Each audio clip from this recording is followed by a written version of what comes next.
I was 28 when I decided to take a break from the city.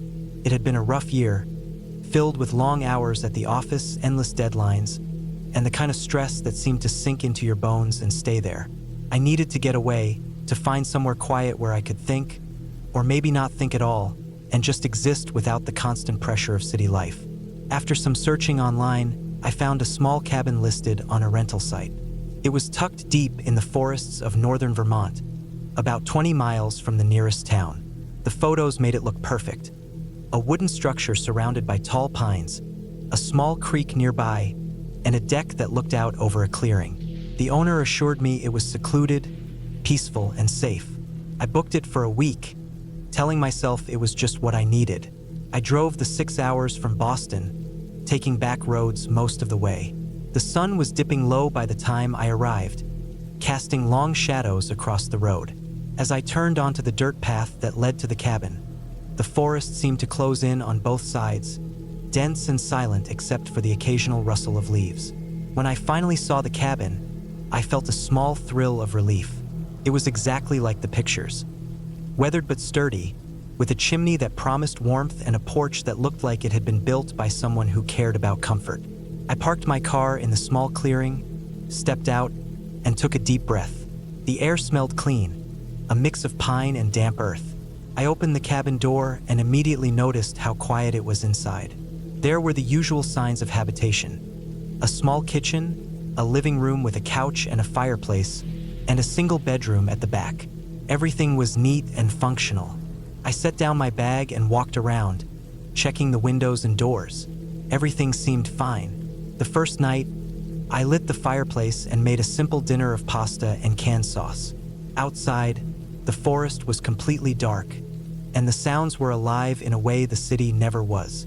I could hear branches breaking under the weight of deer or maybe raccoons, the water in the creek moving over rocks, and the occasional call of an owl. At first, it was soothing, but as the night stretched on, the silence began to feel heavier. Not empty, but like the forest was holding its breath, waiting. I brushed it off, telling myself I was imagining things. The next day, I explored the surrounding area. There was a narrow trail that followed the creek upstream, winding through thick trees. I walked for hours, feeling the stress of city life drain away with each step.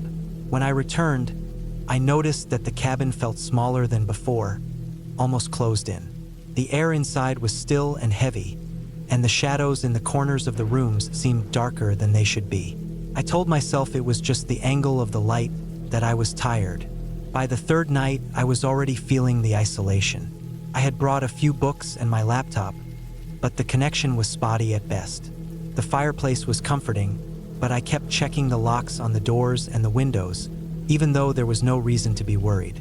The forest outside had grown louder in a way I couldn't explain. Something about it felt alert, like it was noticing me. Around midnight, I woke to a sound that made my heart race. A low thump coming from outside the cabin. I froze, listening. The thump came again, closer this time, followed by a dragging sound. I grabbed the flashlight I kept by the bed and aimed it out the window, but the darkness swallowed the beam almost immediately.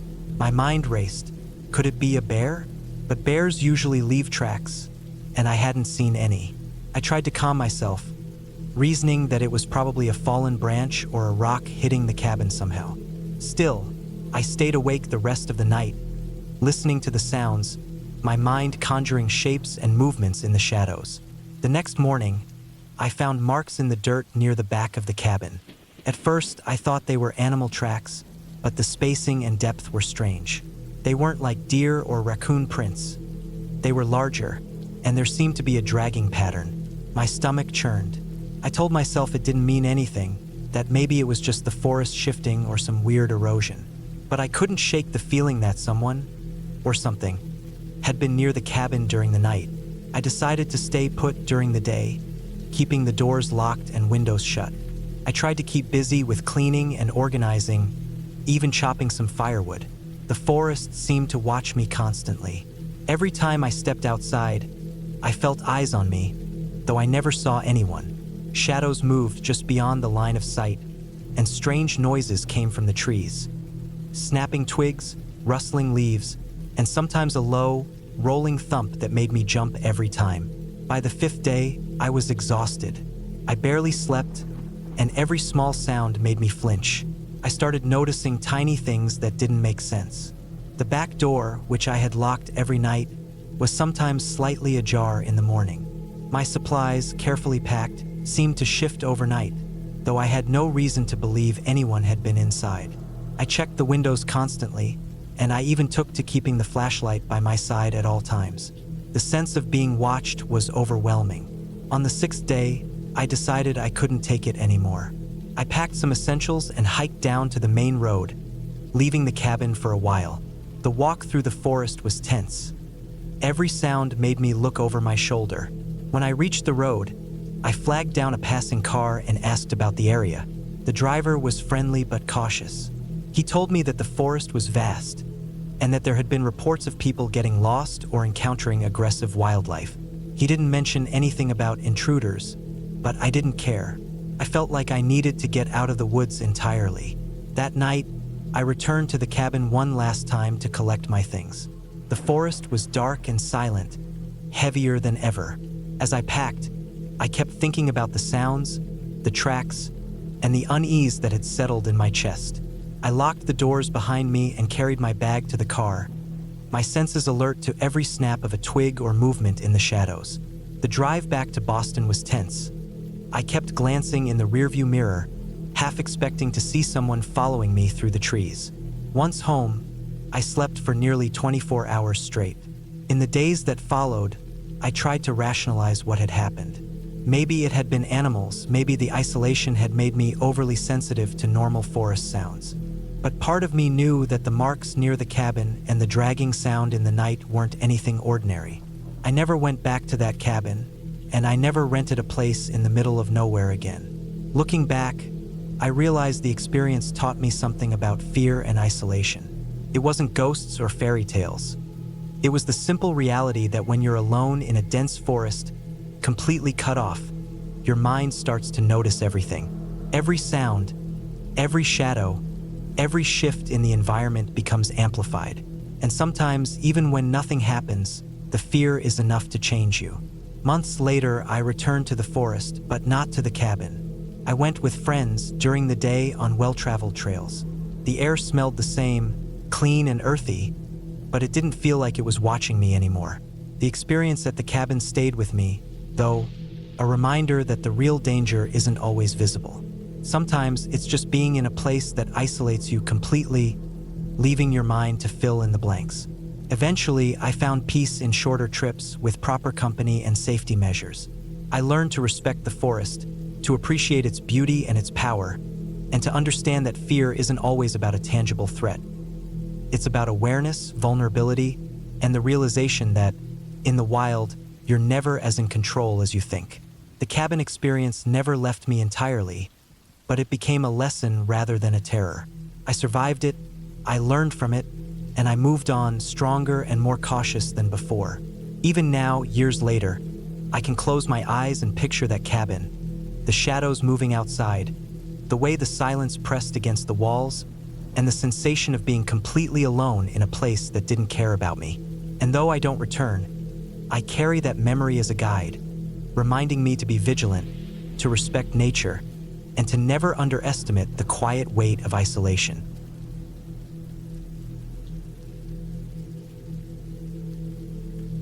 It was the fall of 1998, and I was 24, freshly out of college and trying to escape the constant hum of city life.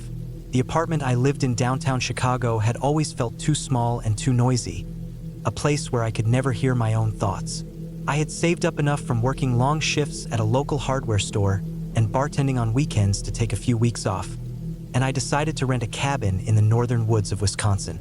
The idea was simple: solitude, quiet, and time to think, away from phones, traffic, and people. I had never spent more than a couple of nights in a cabin before, but I thought I could handle it. I was wrong. The cabin itself was about 20 miles off the nearest highway, reached by a long, twisting dirt road lined with thick pines. It sat at the edge of a small clearing, with a view of a frozen lake that glimmered under the weak sunlight of late October. The owner had mentioned in the brochure that it had electricity, but no running water. There was a well outside, and I'd have to heat the water on the old wood stove. The cabin was small, with one main room, a loft, and a tiny bathroom area with a toilet that connected to a septic tank. It was rustic, not cozy, but it felt honest, in a way, something real. When I first walked in, the scent of pine mixed with dust hit me, and I could hear the soft, low hum of the wind brushing through the trees. The first night was quiet in the way I had hoped. I had brought a stack of books and a journal to write in, and I spent hours reading and scribbling notes by the light of a lantern. I ate a simple dinner of canned beans and bread, and then I went to sleep, exhausted from the long drive. The darkness inside the cabin was deep, and the only sounds were the wind, the occasional creak of the wooden structure, and the distant call of some animal I couldn't see. I didn't feel unsafe at first. I felt alone, but not threatened. The trouble began the next day on the second night. I had spent the day hiking along the ridge that overlooked the lake, taking photographs of the changing leaves and the way the sunlight touched the water. When I returned to the cabin in the late afternoon, I noticed something I hadn't the day before.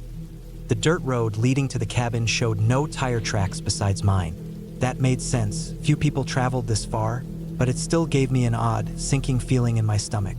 I tried to shake it off, telling myself I was imagining things.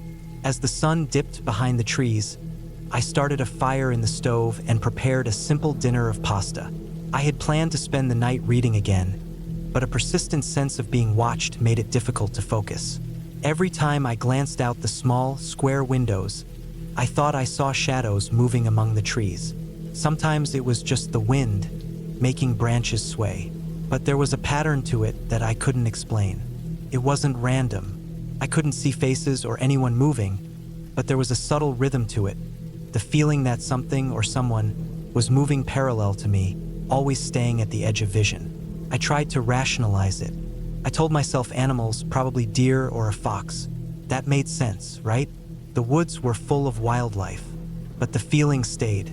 The air seemed heavier than usual, and the way the shadows stretched across the clearing when I glanced out made my chest tighten. By 10 o'clock, I was exhausted but restless. I went upstairs to the loft, which had a mattress and a few blankets, and tried to sleep. Sleep didn't come easily. Every little sound, the wind rattling the windows, a branch snapping somewhere outside, made me sit up. I found myself listening intently for footsteps on the dirt road, even though I knew no one else was out here. Eventually, I drifted into a light, fitful sleep. Around 3 in the morning, I woke to a sound that made my heart stop. It was faint at first, almost imperceptible, but it grew louder. Footsteps, slow, deliberate, coming from the clearing in front of the cabin. I froze, my body tense, ears straining. The steps stopped, and I could hear the faint crunch of leaves, like someone shifting their weight, moving closer. I didn't dare move or make a sound. I thought of the shotgun I had brought, stored by the door, but I was paralyzed, not by fear of danger, but by disbelief. Who could be out here? The cabin was at least 20 miles from the nearest neighbor. The road wasn't plowed, and snow had begun to dust the ground earlier in the week. Whoever it was, they had to have come a long way. After what felt like an eternity, the steps retreated, slow and measured, until they faded completely into the night. I stayed in the loft, heart pounding, until sunrise. The morning light brought some relief. I got dressed, grabbed my binoculars, and went outside to examine the area. There were footprints, clear, human, large and heavy, circling the cabin, then disappearing into the woods. Whoever had been there had been close enough to see me in the loft, had been circling, waiting. That day, I didn't leave the cabin. I stayed inside, bolted the door, and tried to calm myself. I made a mental plan. I would spend the next day hiking down to the highway no matter what. I couldn't stay here with someone or something so close who had made a point to walk around my cabin in the dead of night. The next morning, I packed lightly. A small backpack with water, some granola bars, my camera, and my journal. I left the cabin unlocked, hoping to avoid confrontation, and began the hike back down the dirt road. It was longer than I remembered, and the incline was steep in parts. As I walked, I constantly scanned the trees, half expecting someone to appear at any moment. About halfway down, I heard a rustle behind me. I froze. The sound stopped. Then, again, footsteps, not on the dirt road, but on the underbrush to my right. I didn't look back immediately. My plan was to keep moving, slow and steady, and not give away any sign that I was aware of them. The steps mirrored mine now, deliberately, like someone was matching my pace. I forced myself to focus on the road, telling myself that running might trigger a chase, and my legs burned with tension. I started to count my steps, a method my father had taught me during self-defense classes to keep calm in dangerous situations. 1, 2, 3, 4. The footsteps followed exactly. I didn't dare turn around. Then, at the next bend, I saw movement. 2 figures, tall, bulky, moving slowly among the trees.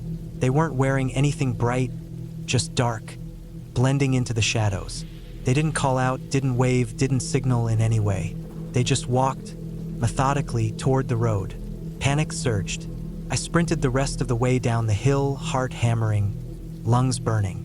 Every branch that snapped underfoot sounded like a gunshot. I didn't look back. I didn't slow down, until finally the dirt road opened onto the paved highway. My legs shook as I stepped onto asphalt. Cars passed by every few minutes, and I flagged one down as soon as I could. The driver looked startled but agreed to give me a ride to the nearest town. When I finally reached the small town of Ashland, Wisconsin, I contacted the sheriff. They sent a deputy out to the cabin the next day. They found the cabin undisturbed, no signs of forced entry, but the footprints were still visible in the soft dirt around the clearing. The sheriff told me this was not unusual. Isolated cabins attract all sorts of people, some harmless, some not, especially this time of year when hunters were out and the forests were empty of regular traffic. I never returned to that cabin. I sold the rest of my vacation time, and every trip afterward, I chose destinations where people were around, where the roads were paved, and where help was at hand. The experience stayed with me for years. The way fear had gripped me, the weight of being completely alone with someone else in the shadows, the sound of slow, deliberate footsteps circling the cabin in the night. Eventually, I processed what had happened. I realized that the people I saw in the trees were likely trespassers, maybe hunters, maybe someone far less innocent, and that my instincts to leave had saved me. There were no monsters, no ghosts, just real danger, real human beings, and my survival depended on paying attention, staying calm, and making rational choices. It was terrifying, but it taught me something essential. Isolation amplifies fear, but preparation and awareness can turn fear into safety. Over the years, I kept thinking about that cabin, the frozen lake, the pines, the way the early sun lit up the clearing, and the footsteps that had surrounded me in the dead of night. I never tried to investigate further, never returned.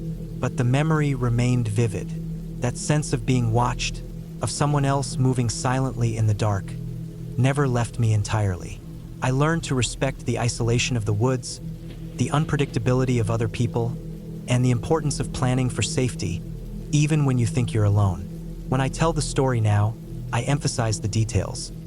The smell of pine, the crunch of leaves underfoot, the cold that sinks into your bones when the night stretches on, and the silence that isn't empty but full of subtle threats.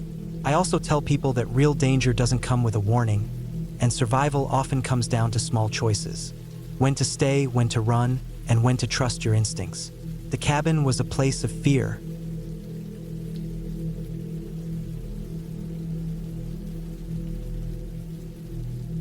I never thought a simple weekend trip to the mountains could turn into something that would haunt me in memory for years.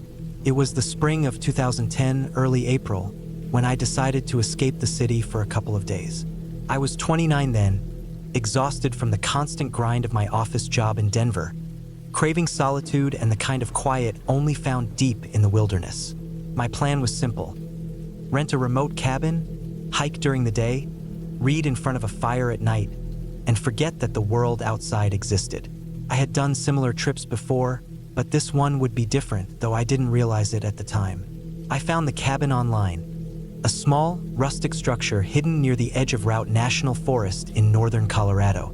The photos promised isolation, thick forests, and a small creek nearby.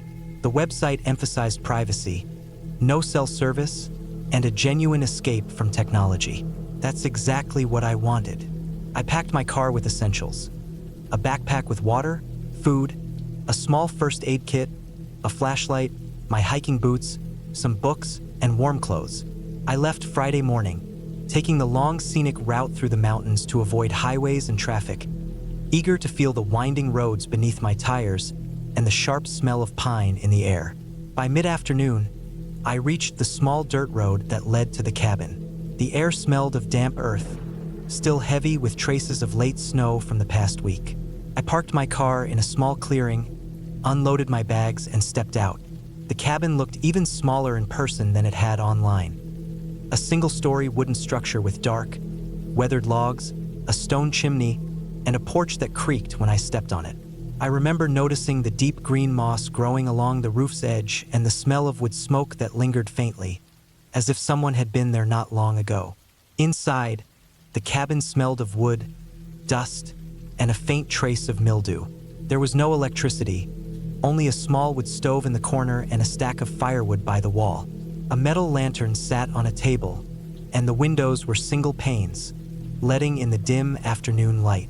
I unpacked slowly, arranging my things, and then I went outside to explore. The forest pressed close, dark and dense. I walked along the creek, listening to the water gurgle over stones. Birds called overhead, and the wind whispered through the pine needles. It was quiet, almost unnervingly so, but I enjoyed it. The first night was calm. I lit the stove, ate a simple dinner, and read until my eyes grew heavy. The darkness outside the cabin was thick, more complete than anything I had ever seen in the city. I could hear the creek nearby, the occasional rustle of animals in the underbrush, and my own breathing, which sounded loud in the otherwise silent space. I went to bed early, thinking I'd wake with the sun and hike the trails in the morning. Sleep came slowly, and I remember lying awake, listening to sounds that I couldn't identify: the creaking of trees, the scratching of branches against the roof, and the occasional snap of a twig from farther away. The next morning, I woke to the pale light of dawn filtering through the cabin windows. I had breakfast, packed a small bag with water and some sandwiches, and set off along a trail I had marked on a map I bought in town. The forest was alive, the ground still damp with melted snow. I hiked for several hours, moving slowly, taking in the sharp scent of pine and the sound of birdsong. Around midday, I reached a clearing with a small abandoned cabin foundation. It was old, maybe from the 1940s, with only crumbling stones remaining. The forest felt even more silent there, almost suffocating. I stayed for a few minutes, taking photographs, and then headed back toward my cabin. That evening, I lit the stove again and cooked a small meal.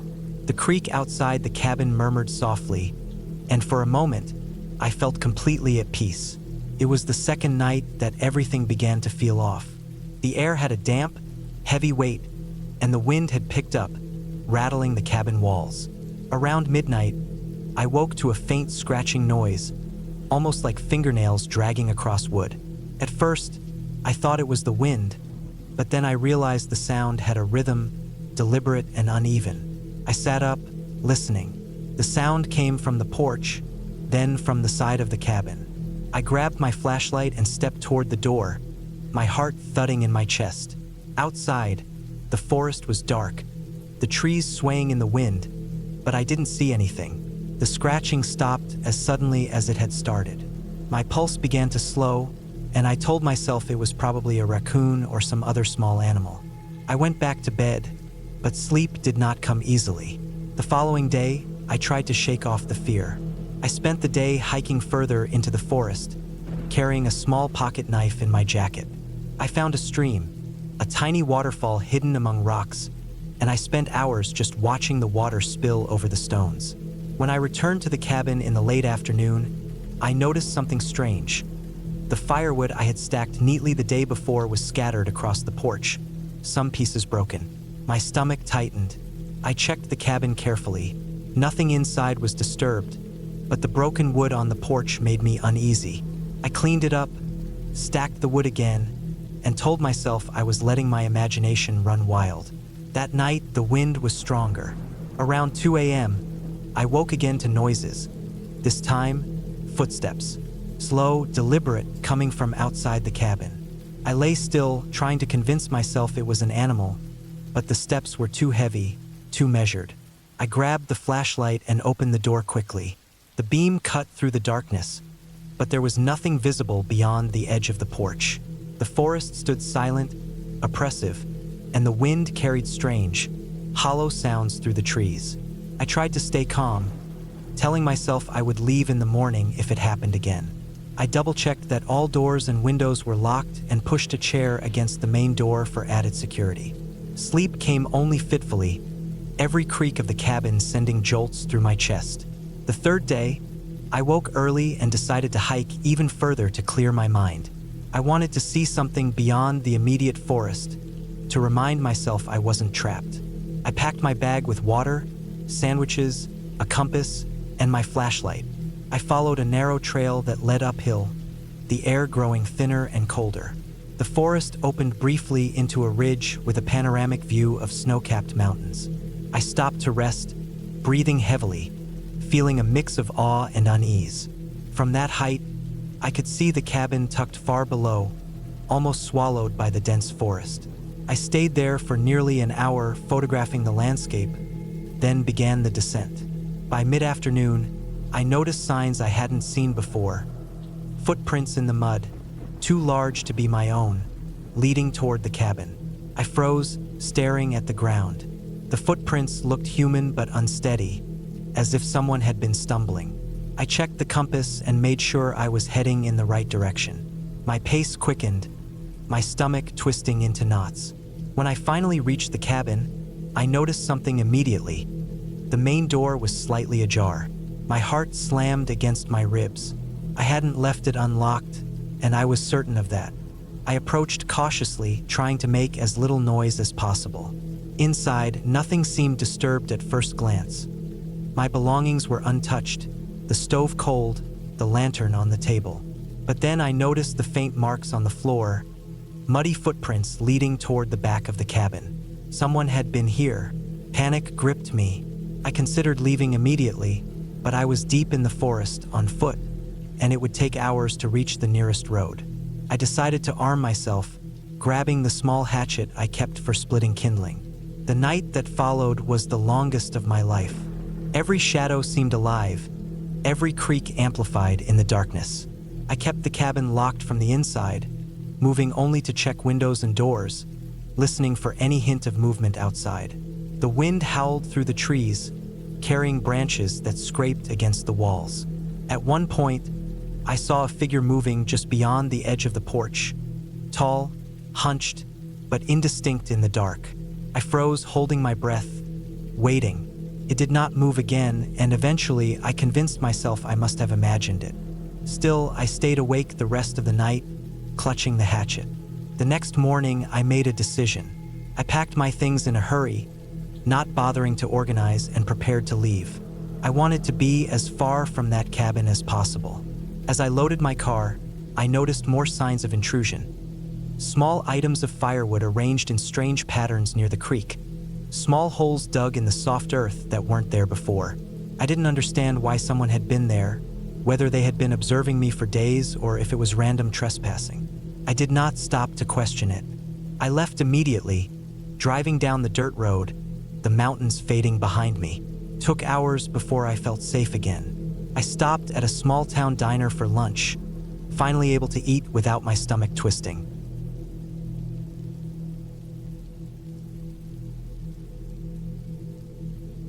I first came across the cabin by accident, or maybe it was by fate.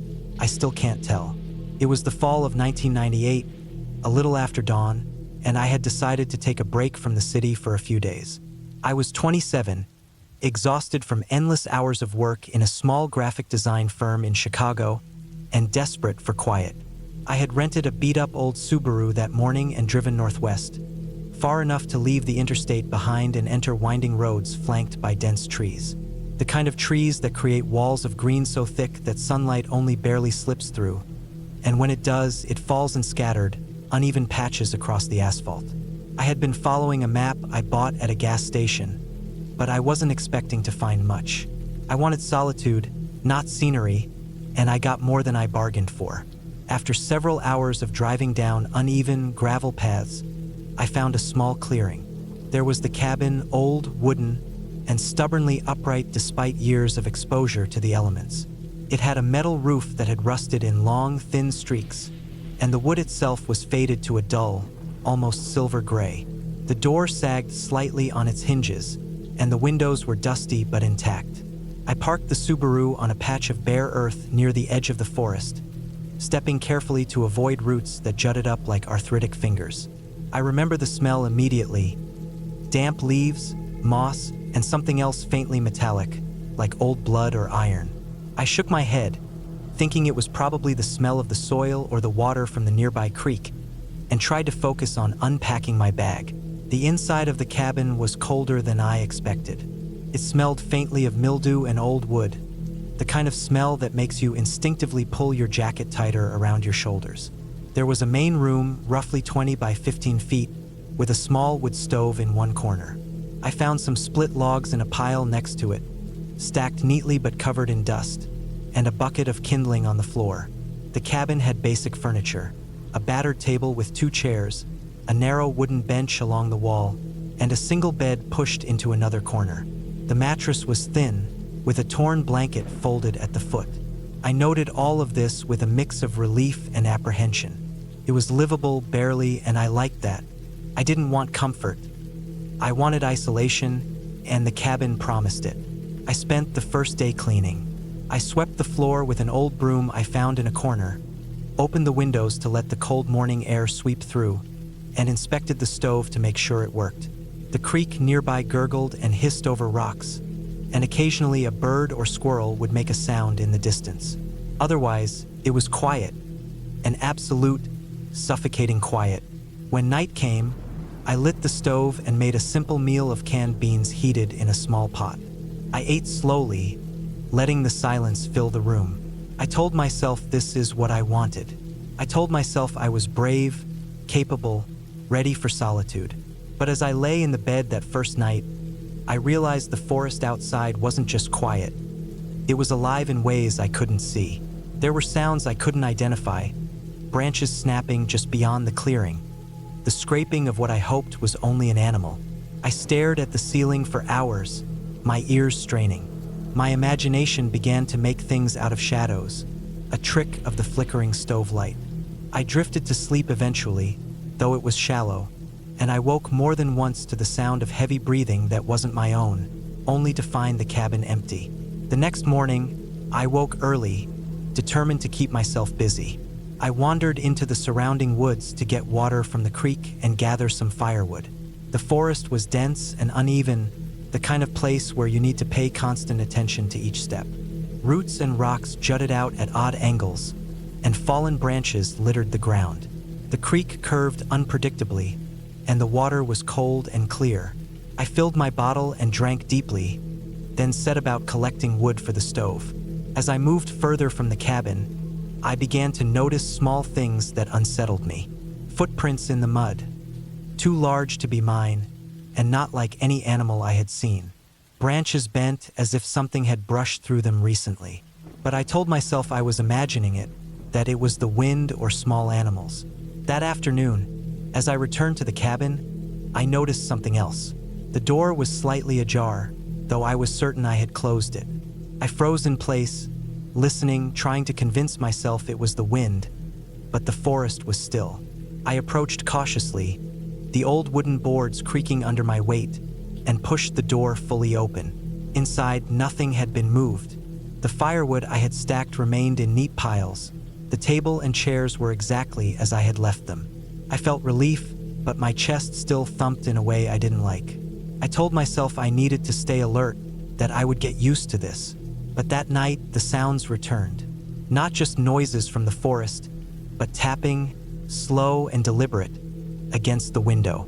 I didn't sleep well again. Over the next 2 days, I settled into a routine. I collected water, gathered firewood, and explored the area around the cabin. marking familiar landmarks so I wouldn't get lost. Each night, I built a fire, made a simple meal, and sat listening. The sounds outside never stopped. Scratches, thumps, occasional branches breaking far away. I tried to rationalize.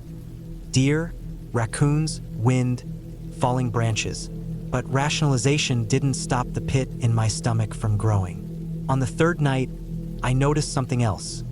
A footprint in the mud near the cabin, fresh and distinct. Large, heavy, and undeniably human. My pulse quickened. It led from the edge of the forest to the clearing, stopped abruptly, and then returned in the opposite direction. My mind raced, imagining who it could be, why they would be here. My first thought was another hiker, lost or curious. My second thought was darker, harder to acknowledge. Someone had been watching me. I spent that night awake, wrapped in a blanket by the stove, holding a heavy iron poker I had found next to the fireplace. Every noise from outside made me jump. Every shadow seemed alive. I couldn't tell if it was paranoia or if someone was genuinely out there, moving through the trees, watching, waiting. Sleep came in short, shallow bursts. The next morning, I discovered that the door had been opened fully while I slept. Nothing inside was disturbed, but outside the back window, there were smudges, muddy handprints faintly visible against the glass. My stomach turned over, and I felt a cold, creeping fear I had never experienced before.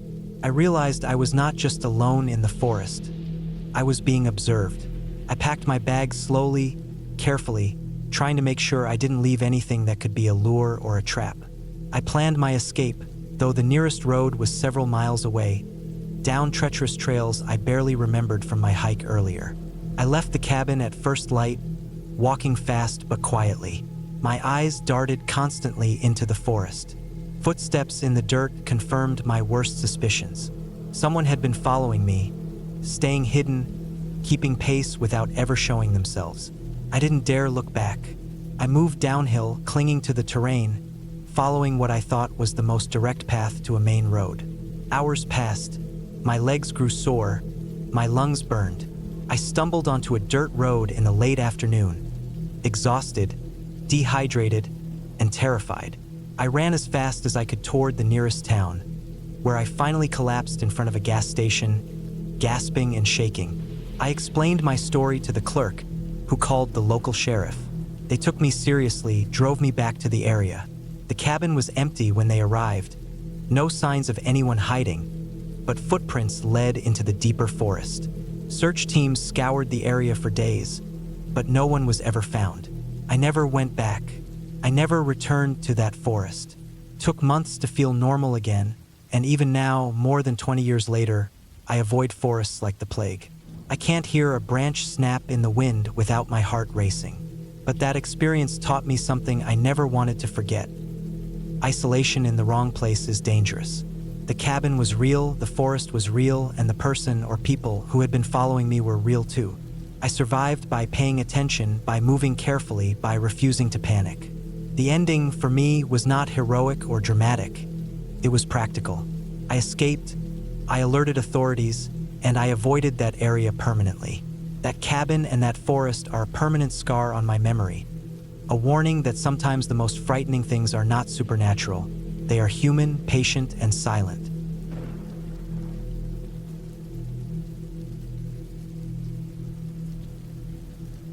It was the spring of 1998, and I had decided to take a week off from my job in Milwaukee. I was 28 at the time, a young man with a restless mind and a longing to escape the city's noise, the constant hum of traffic, and the oppressive feeling of being surrounded by people without ever truly being alone. I had been planning a solo trip for months, searching for a cabin somewhere remote, where I could disconnect entirely. After weeks of searching, I found a listing for a small cabin nestled in the northern woods of Wisconsin, near the border with Minnesota. The cabin was old, built in the 1960s, with a weathered wooden exterior that blended perfectly into the surrounding forest. It was completely isolated. There were no neighbors within a mile, and the nearest town was a 45-minute drive. The idea of solitude, of being completely cut off from the world, thrilled me, though there was a flicker of unease I tried to ignore. I arrived late in the afternoon. The The sun was beginning to lower behind tall pine trees, casting long shadows over the uneven dirt road that led to the cabin. The forest smelled of wet earth and pine sap, a clean, sharp scent that immediately calmed me. The cabin itself was modest. A single room with a small loft above, a tiny kitchen, and a stone fireplace that looked like it hadn't been used in decades. The windows were dusty, the hinges slightly rusted, but the structure seemed solid. The door creaked as I opened it, the sound echoing unnaturally in the quiet of the forest. I spent the first evening unpacking, lighting the fireplace, and setting up my sleeping area in the loft. I had brought along enough food for a week, canned goods, bread, and some dried meat, as well as a large water container. I also brought a small first aid kit, a flashlight, extra batteries, and a hunting knife, more out of habit than necessity. The night came quickly, the forest growing darker than I had ever experienced in the city. Every sound seemed amplified. The wind rustling through the trees, the distant crack of branches breaking under the weight of some unseen animal, the occasional hoot of an owl. I reminded myself it was all normal, part of nature, but my stomach tightened each time a noise startled me. The first night was uneasy, but not terrifying. I stayed awake longer than usual, listening to the forest, noting patterns in the sounds. Around midnight, a sharp noise broke the monotony, a branch snapping very close to the cabin. My heart jumped. I grabbed my flashlight and shone it toward the noise. Nothing moved. I waited for several minutes, the beam cutting through the darkness, illuminating nothing but the dense shadows of the trees. I told myself it was a deer or a raccoon, but sleep was impossible after that. The next day, I decided to explore the area around the cabin. The woods were thick, with underbrush that scraped my legs as I walked. The terrain was uneven, with small hills and hidden dips that made each step cautious. I noticed tracks, deep impressions in the soil, likely made by a large animal. Bears were common in the region, and I remembered the warnings on the cabin listing about keeping food secure. I double-checked my provisions, storing them in a metal container I had brought along, and hung it from a high tree branch just to be safe. I spent hours walking, mapping the nearby creek, a rocky ridge, and a small meadow that was surprisingly clear of trees. Everything seemed peaceful, yet I couldn't shake the feeling of being watched. By the third day, the isolation began to weigh heavily. My phone had no signal, of course, and I felt the full weight of solitude pressing down on me. I started noticing small things that I couldn't easily explain. A moved rock on the path that hadn't been there before, the faint impression of footprints near the cabin door, shallow, almost human in shape, but oddly small and irregular. My rational mind dismissed it at first, thinking the wind or some animal had disturbed them, but the unease persisted. Each night, the sounds of the forest seemed closer, sharper, more deliberate. It was as if someone or something was moving around just outside the cabin, always beyond the reach of my flashlight. On the fourth night, things escalated. I had been careful all day, keeping the fire going, preparing food, and avoiding wandering too far from the cabin. Around 11 p.m., a low, dragging sound came from the woods behind the cabin. I froze, my hands gripping the flashlight tightly. The sound was slow, deliberate, like something heavy being pulled across the ground. My first thought was a fallen tree limb, but then I remembered the footprints I had seen earlier. There had been nothing this large in the forest near the cabin before. I didn't move, barely breathing, listening as the sound approached closer to the edge of the clearing. Suddenly, there was a loud knock on the cabin wall, near the back door. I jumped, nearly dropping my flashlight. The sound was firm, deliberate, repeated twice, and then silence. My heart was pounding. I debated leaving the cabin immediately, but it was dark, and the woods were impenetrable at night. I retrieved my knife, holding it in both hands, and slowly approached the back door. The knock had not left a mark, but it was clear someone, or something, had been there. I checked the windows. Nothing, only shadows. I spent the next hour pacing the cabin, eyes constantly scanning the darkness, every noise making me flinch. Sleep was impossible. The following morning, I explored more carefully. I found large footprints around the cabin, much larger than a human's, but oddly elongated. They led away from the cabin and disappeared into the forest. There were no signs of what had made them. I began to consider calling the local ranger station, but I still had no phone signal. I realized the isolation was more dangerous than I had imagined. If there were someone in these woods, I had no way of reaching help. On the 5th day, I decided to set up a perimeter around the cabin. I gathered rocks, sticks, and small metal items to create noise traps, things that would alert me if someone approached. I made sure the fire was constantly lit in the fireplace and stacked a few logs near the door to act as a makeshift barricade. That night, I heard the dragging noise again, but this time from the opposite side of the cabin. I held my breath, waiting. The knocking came again, slower this time, but harder, like someone was testing the door. I gripped the knife, and for the first time, the thought that someone could break in filled me with real fear. I stayed awake until dawn, every muscle tense, my ears straining for any sound. The next day, I walked the perimeter carefully. I found more footprints, leading around the cabin in a circle, as if someone had been observing me from a distance. The realization hit me hard. I was not alone, and whoever it was had been watching me for days. The isolation that had initially felt freeing now felt suffocating, a trap designed by the forest and whoever lurked within it. I packed my essentials, planning to leave immediately. I decided I could no longer risk waiting for someone to confront me in the dark. As I prepared to leave, I noticed fresh tracks leading directly to the cabin from the woods. They were larger and deeper than before, indicating someone or something was moving fast and carrying weight.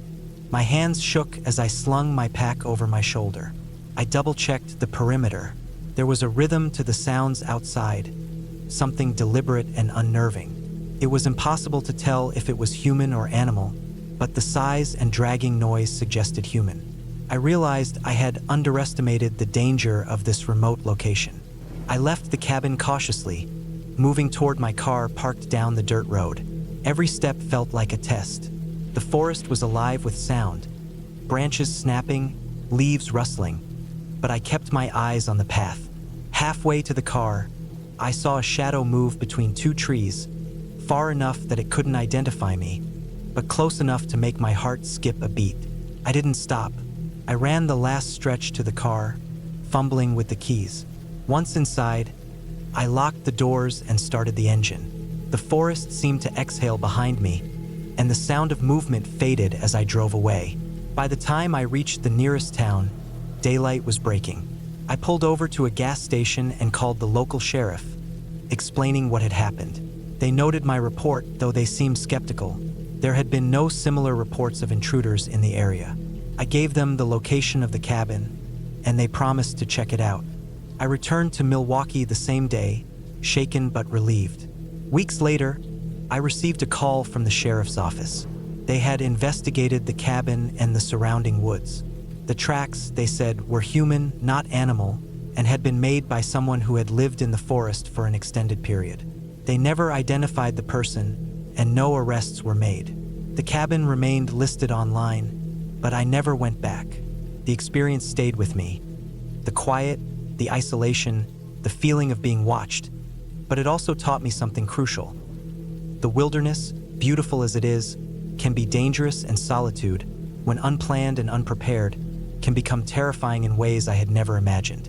I learned to respect the quiet, to be cautious.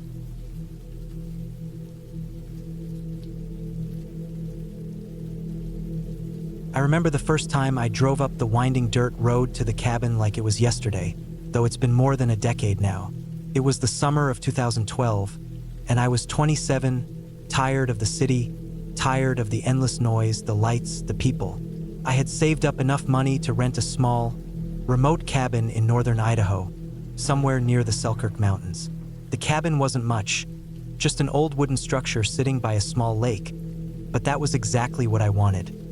Isolation. I wanted silence, the kind of silence you don't get anywhere else. The road was long and narrow, surrounded by dense forest. Pine and fir trees stretched high above, and the air smelled of wet earth and resin.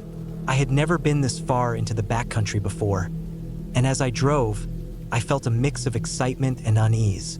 The GPS barely worked here, flickering in and out, and my phone had no signal for most of the drive. That was fine. I wanted to disappear for a week, to be alone. When I finally reached the cabin, I was relieved to see it standing exactly as the owner had described. Small, rustic, and sturdy, with a stone chimney and a porch that faced the lake. The windows were dusty, but the view was incredible. The water was clear and still, reflecting the thick green of the surrounding forest. The sun was low in the sky, casting long shadows across the water and the trees. I parked my car, grabbed my backpack, and stepped onto the creaking wooden porch. Inside, the cabin smelled faintly of wood smoke and dust. It had a small kitchen with a rusted stove, a dining table with peeling paint, and a living area with 2 overstuffed chairs. A loft above held a bed with a thin mattress and a blanket. There was no electricity, just a few oil lamps and a wood stove for heat. I didn't care. In fact, that was part of the appeal. I unpacked my things, stacked firewood near the stove, and sat for a while looking out the window at the lake. The quiet was absolute. No cars, no planes, nothing but the soft rustle of the wind in the trees and the occasional splash of a fish jumping. That night, I built a fire in the stove and cooked a simple dinner of beans and canned vegetables. The fire crackled and filled the cabin with a warm, flickering light. I ate slowly, savoring the solitude. As the sun disappeared completely behind the trees, the forest grew darker, and I felt a shiver run down my spine.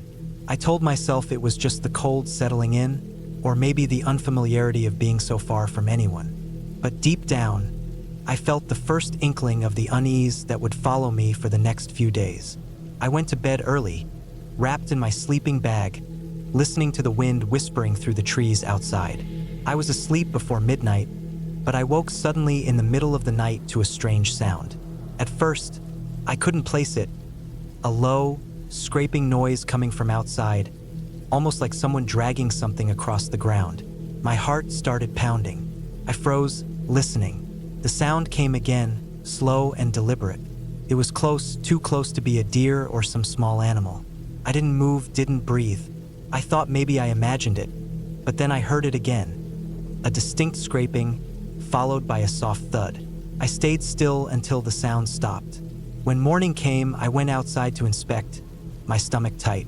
The porch had no footprints, but there were faint marks in the dirt near the edge of the forest, large and uneven, like someone or something had walked along the treeline. I felt my chest tighten. I tried to convince myself it was a hunter or someone else staying in a cabin nearby, but I couldn't remember seeing any other buildings on the drive-in. I pushed the thought away and spent the day exploring the immediate area. The lake was shallow near the shore and crystal clear, perfect for swimming, but I didn't take off my clothes to go in. Part of me didn't want to be completely exposed out here. That night, the scraping returned, louder and closer. This time, it wasn't just outside. It sounded like it was circling the cabin. I stayed in the loft, clutching a hatchet I kept by the bed, my ears straining to catch every movement. The fire in the stove had burned low, and shadows danced along the walls. I felt my imagination running wild. Maybe it was a bear. Maybe it was a thief. I had no idea, but the fact that I had no way to call for help made the fear worse. I lay awake, listening until I finally fell into a restless, shallow sleep. Over the next few days, the sounds continued intermittently. Scraping, thuds, branches snapping under heavy feet. I became hyper-aware of every movement, every sound outside. I didn't dare leave the cabin after dark. I spent the days inside, chopping wood, cooking, and sitting by the window watching the forest. I noticed patterns. The noises never happened in the early morning, but always in the late evening, just before dark. One evening, I thought I saw movement, a shadow slipping between the trees, but when I looked closely, it was gone. I tried not to panic. I kept telling myself it was an animal. The forest was full of wildlife. On the 4th night, something different happened. Around 10 o'clock, I was dozing near the stove when I heard a sound at the back door. Not the usual scraping, but a deliberate, slow knocking. My stomach sank. I didn't move at first, paralyzed by fear. The knocking came again, 3 slow raps, deliberate and heavy. I stayed silent, gripping the hatchet. Then I heard something brushing against the side of the cabin, circling it again. It was testing me. I realized, trying to figure out if I was inside. I decided to act. I grabbed my flashlight and opened the back door slowly. Outside, the night was pitch black, and I couldn't see anything beyond the edge of the porch. I swept the beam across the ground and the surrounding trees. First, nothing. Then I noticed footprints in the dirt, large and heavy, partially obscured by fallen leaves. They didn't look like any animal I knew. They circled the cabin as though whoever or whatever had been walking around all night. My hands shook as I traced the prints. They led away from the cabin toward the lake, where the ground was softer and muddier. I realized something. They were human. Someone had been here, hiding in the woods, watching me. The thought made my stomach churn. I grabbed my pack, flashlight, and hatchet, and I prepared to leave immediately. I didn't care about the cabin or the week I had planned. I just wanted out. I stuffed my remaining food and water into my backpack, piled firewood near the door so I could barricade if needed, and slipped outside. The path to the road was narrow and winding. I could see the faint glow of the sunset on the horizon, barely illuminating the dirt trail. I moved quickly but carefully, avoiding snapping branches or making noise. I felt like my heart would burst out of my chest with every step. Then I heard it, the crunch of footsteps behind me. I froze, holding my breath. The footsteps stopped. I looked back, but I could see nothing except darkness and trees. I ran. Adrenaline carried me down the trail faster than I had ever run in my life. My legs burned. My lungs felt like they were going to explode, but I didn't stop. I kept turning my head, trying to see if someone was following. I heard movement again, faint but deliberate, weaving through the trees behind me. Panic surged through me. I stumbled over roots and rocks, scraped my hands and knees on branches, but I didn't stop. Finally, after what felt like hours but was probably 20 minutes, I saw the faint outline of the dirt road. Relief hit me like a wave. I didn't slow down. I ran until I reached my car, jumped in, and locked the doors. My hands were shaking so badly I could barely start the engine. I drove down the road as fast as I could without spinning out, glancing nervously into the dark forest beside me. The noises never came close enough to see, but I could feel them, the sense of being watched, following me, lingering like a shadow. When I finally reached a main highway with lights, other cars, and people, I almost cried with relief. I didn't stop driving until I reached a motel several towns away, where I finally slept in a proper bed with locks on the doors and walls between me and the outside world. I didn't call the police that night. I wasn't sure what I could say. Someone had been stalking me, watching, but left no trace other than the tracks in the dirt. A week later, I went back with the authorities. The cabin had been broken into. Doors were scratched, windows smeared with mud, and someone had torn through the pantry. The sheriff said it was likely a transient who hid in the woods, living off the cabin while watching for people. I realized how lucky I had been. Whoever it was, they could have waited until I slept to do worse. I never went back. I sold the car, moved to a different city, and changed routines. I don't think about the cabin much anymore, but sometimes when I walk through a forest, I get that same feeling, the brush of being watched, the sudden sense that someone could be there, hiding just beyond sight. And I remember what it's like to be completely alone, with no one to call, in a place where danger can hide silently in the dark.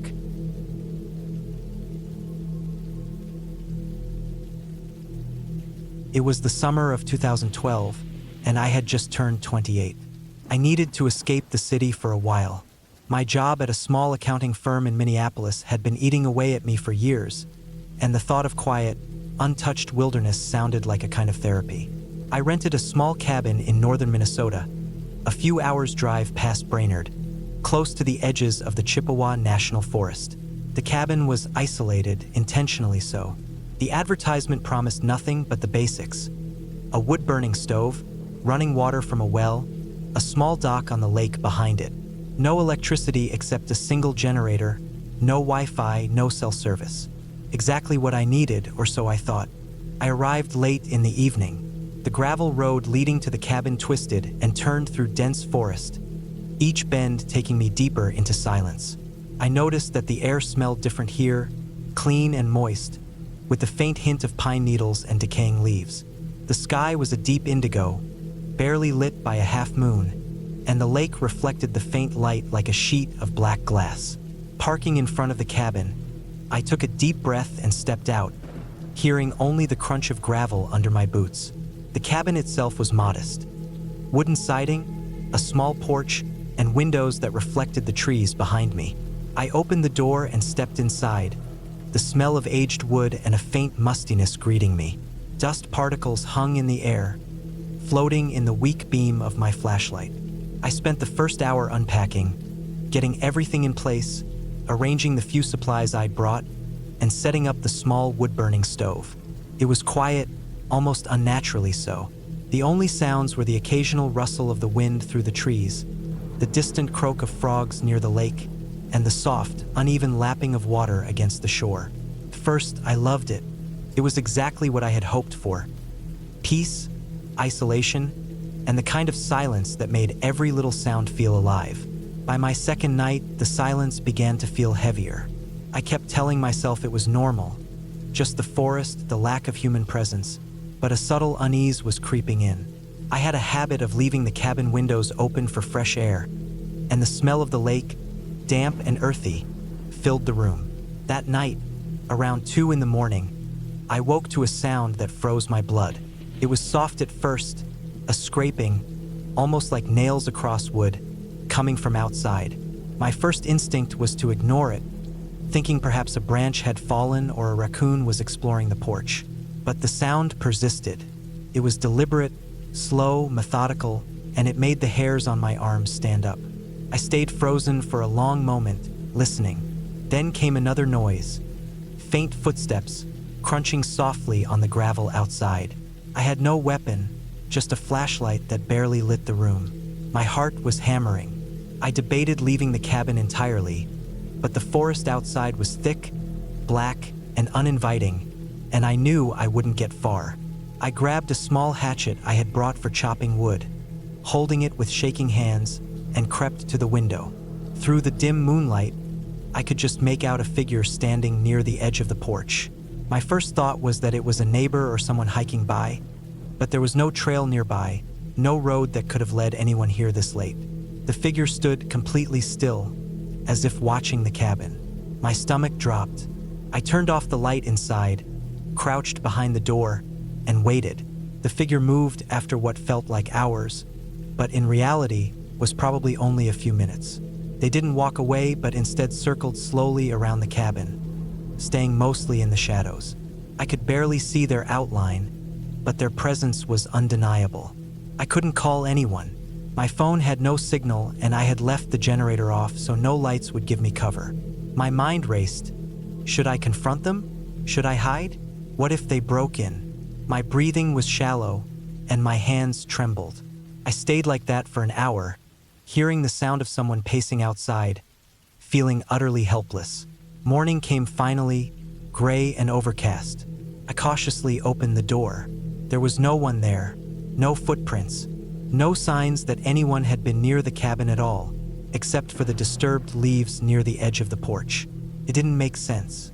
Whoever or whatever had been outside vanished as completely as it had appeared. I spent the day reinforcing the cabin, nailing extra boards over windows, stacking firewood close to the door, and even finding a few large rocks to keep by my bed. My hands ached, my nerves were shredded, but I felt a small sense of security. I told myself that the encounter had been a fluke, a person lost in the woods perhaps, nothing more.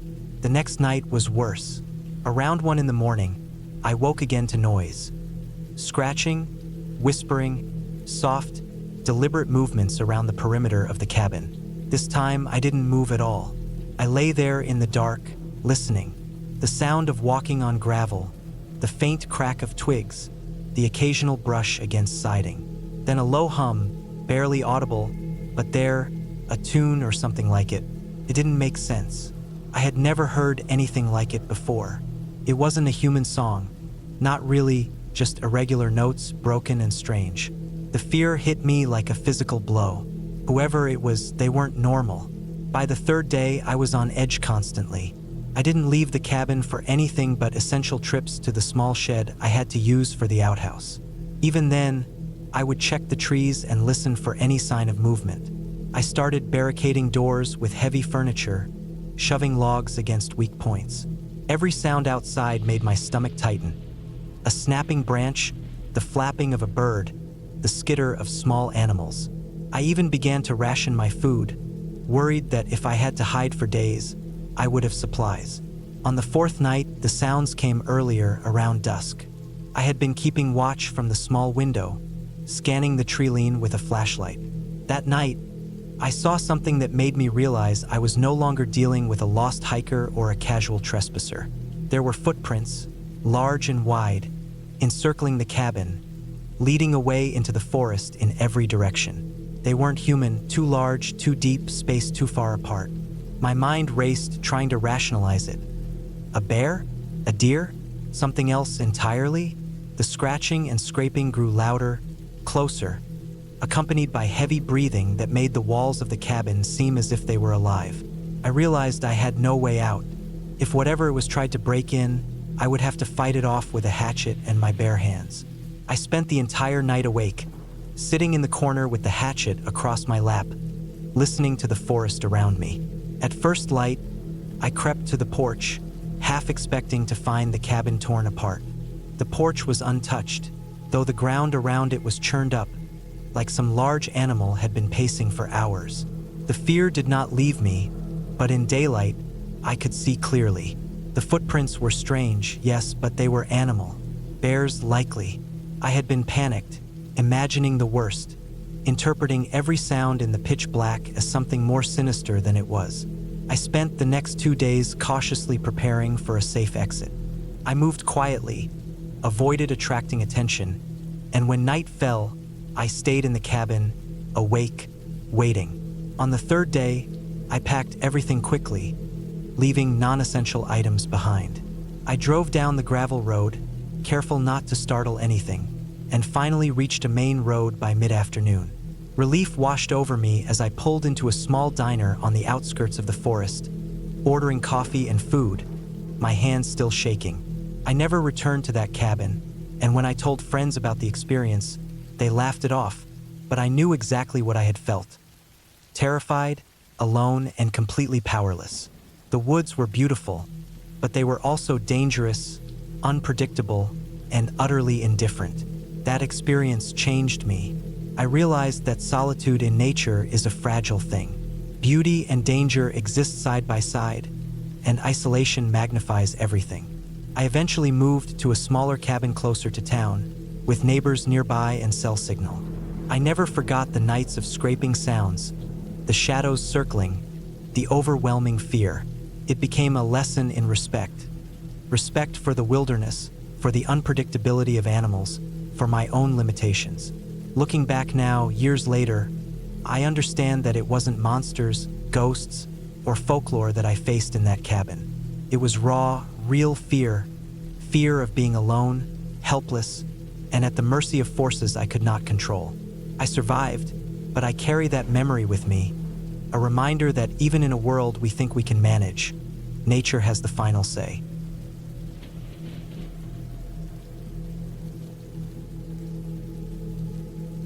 It was the spring of 2019, and I was 28 years old. I had recently left the city behind for a short break, hoping to spend a week alone in the remote forests of northern Maine. I rented a small cabin located near the edge of Baxter State Park, about 10 miles from the nearest town, Millinocket. The cabin was rustic, built in the 1960s, and had a rough wooden exterior that had faded to a dull gray over the years. I found the listing online and was drawn to it because of the isolation, the promise of peace, and the chance to disconnect completely. I was used to roughing it in the wilderness, but this would be my first extended stay alone in such a remote spot.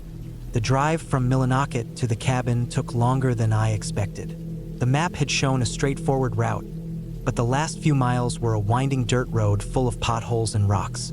By the time I arrived in the late afternoon, the sun was low in the sky, and the forest around me cast long, dark shadows. I parked my old Jeep beside the cabin and stepped out, feeling the quiet press against me. There was a faint smell of pine and damp earth, and the air was cooler than I expected. I had to lean against the door for a moment, taking in the silence. The cabin itself was smaller than the picture suggested, but it was sturdy. There was a single main room, a small kitchenette with a propane stove, a bathroom with an old toilet and a shower, and a loft bedroom with a narrow bed. The furniture was simple. A wooden table, a few chairs, a small couch that looked uncomfortable but serviceable, and some shelves with old books and maps. I unloaded my backpack, carrying in my food supplies, clothes, and camping gear.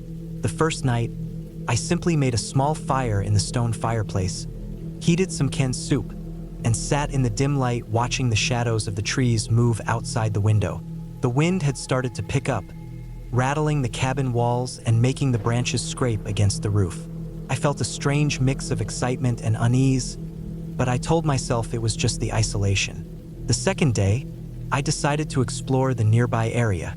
I packed my day pack with water, a flashlight, a first aid kit, and a knife, and set off down a narrow trail that led deeper into the forest.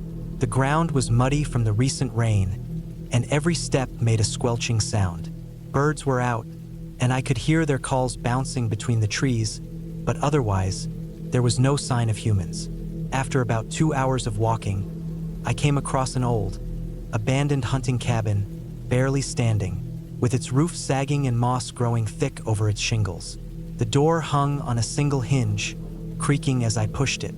Inside, there were remnants of past visitors. Empty cans, broken furniture, and a thick layer of dust. I looked around carefully, noting the signs of small animals living there. Chewed wood, droppings, and the faint smell of something rotten. I didn't linger long, feeling a growing sense of unease, and headed back to my own cabin before nightfall. That night, the wind was stronger, and it sounded as if it were moving through the walls themselves.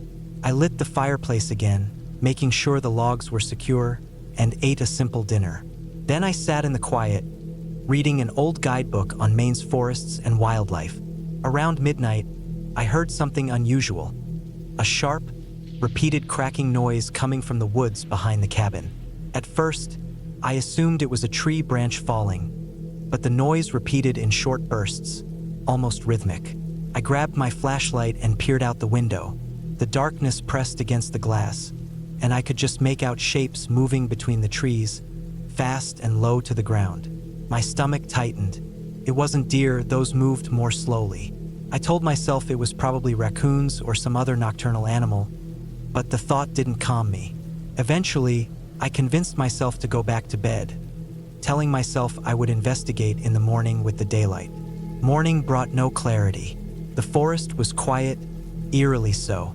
I checked around the perimeter of the cabin and found small, disturbed patches of soil, broken twigs, and footprints too large and irregular to be any known local animal. My mind went over every possibility. Bear, moose, stray dogs, or perhaps another human who had wandered into the area. I didn't want to consider the last option too closely, but I couldn't ignore it either. The track seemed to lead into the woods and not toward any road, so I decided to be cautious and stayed near the cabin for the day, checking my supplies and cleaning the small space I was living in. By the third night, the situation escalated. The wind had died down, but a constant scratching sound began at the back of the cabin, just beyond the window. It was deliberate and slow, like someone or something was testing the wood. I stood silently for what felt like hours, gripping a heavy metal poker from the fireplace. I could see shadows moving just beyond the tree line, shifting from tree to tree.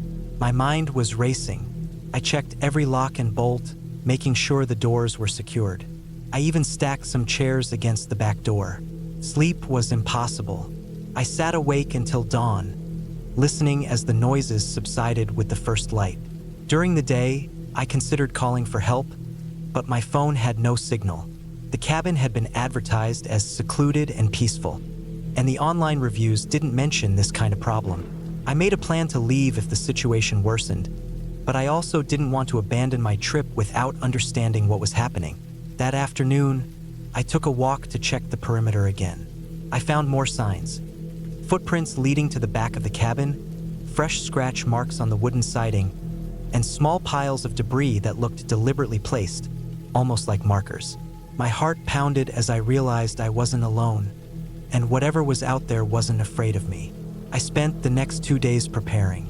I cleared a path through the forest around the cabin so I could see anyone approaching from any direction. I set up a few makeshift alarms with cans and string, hoping that if anyone tried to sneak near the cabin at night, I would know.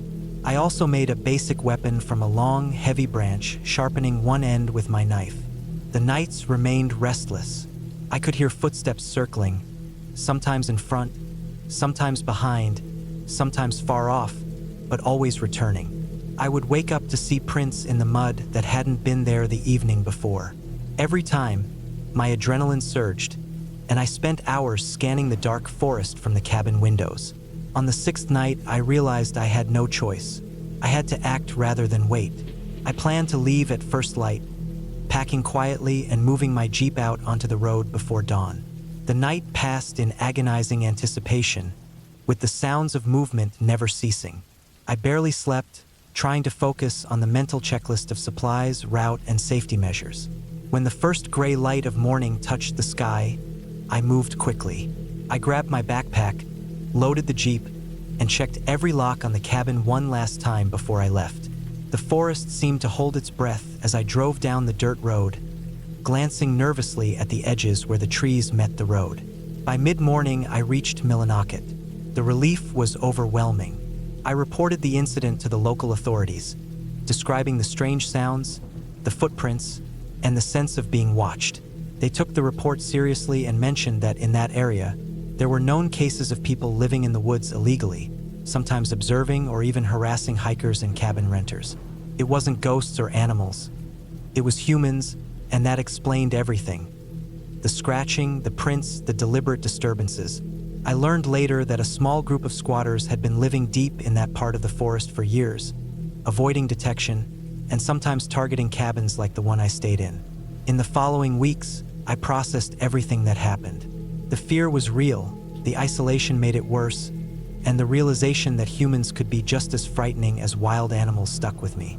But I also learned how to be cautious and prepared in remote areas, how to secure a cabin, how to monitor the perimeter, and how to trust my instincts. I returned home, shaken but safe, with a new respect for the forest and the hidden dangers it could hold. I never went back to that cabin, but the experience stayed with me, a stark reminder that the wilderness is unpredictable, and humans can be as much a threat as nature itself.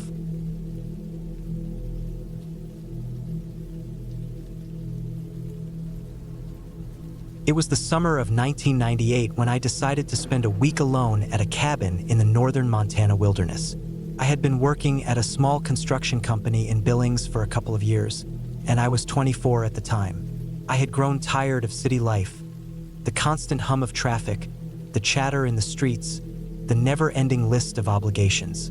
I wanted solitude, somewhere far from people, where the only sounds would be the wind through the trees, the birds in the morning, and maybe the occasional rustle of deer or elk. That idea had drawn me to a small, weathered cabin that I rented from a man who lived in a tiny town called Libby. The cabin was old, made of rough-cut pine logs, with a tin roof and a fireplace that had clearly not been used in years. He warned me it was off the grid, no electricity, no running water, but he assured me it was sturdy and safe. That was enough for me. I arrived on a hot afternoon in July, driving an old Ford pickup that had seen better days. The road was mostly dirt and gravel, winding through thick forest, narrow in places, with deep ruts from years of rain. My truck bounced and groaned as I drove carefully, the tires slipping slightly on loose stones. At one point, I realized I had left my cell phone in the truck. At the time, I barely used it anyway, and the cabin had no service, so I shrugged and thought it would be nice to be cut off from the world. The forest was dense, with towering pines and thick underbrush. Every so often, I caught glimpses of a river through the trees, sparkling in the afternoon sun. The cabin itself was small, one room with a loft above that served as a bedroom. The main floor had a stone fireplace, a wooden table, a couple of chairs, a stove, and a small sink attached to a metal tank that collected water from a nearby stream. I spent the first hour unpacking, setting up my sleeping bag in the loft, and checking that everything in the cabin was in order. The windows were dusty and cracked in places, but they were intact. The door had a heavy latch and a lock that looked reliable.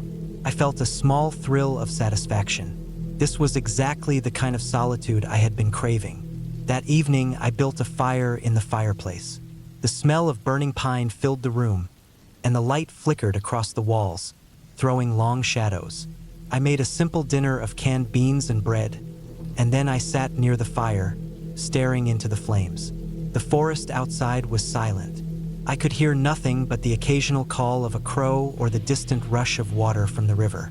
Night fell quickly, and I climbed into the loft with my sleeping bag. The mattress was thin and uncomfortable, but I didn't care. I felt completely alone, and that was exactly how I wanted it. The first night passed without incident. I woke a few times, disturbed by unfamiliar sounds, the scurrying of small animals in the walls, the cracking of branches outside, but nothing more. In the morning, I went outside to fetch water from the stream. The water was icy cold and tasted fresh. I filled my metal jugs and carried them back to the cabin. The sun filtered through the trees, casting dappled shadows on the forest floor. I decided to spend the day exploring the area. The forest around the cabin was dense, almost impossibly so in some places. The trees were close together, and the undergrowth was thick with ferns and brambles. I moved carefully, pushing branches aside, watching my footing on the uneven ground. About half a mile from the cabin, I discovered a small clearing with a rocky outcrop overlooking a narrow valley. I stopped there for a long time, sitting on a flat boulder and taking in the view. The air smelled of pine and damp earth, and a cool breeze rustled the leaves. It was peaceful in a way that was almost unnerving. There was no one else around, no sound of machinery, no distant voices, nothing but the wind and the occasional bird call. As the day wore on, I noticed small things that unsettled me. Footprints in the dirt that weren't mine, strange scratches on the bark of trees, broken branches lying across the trails.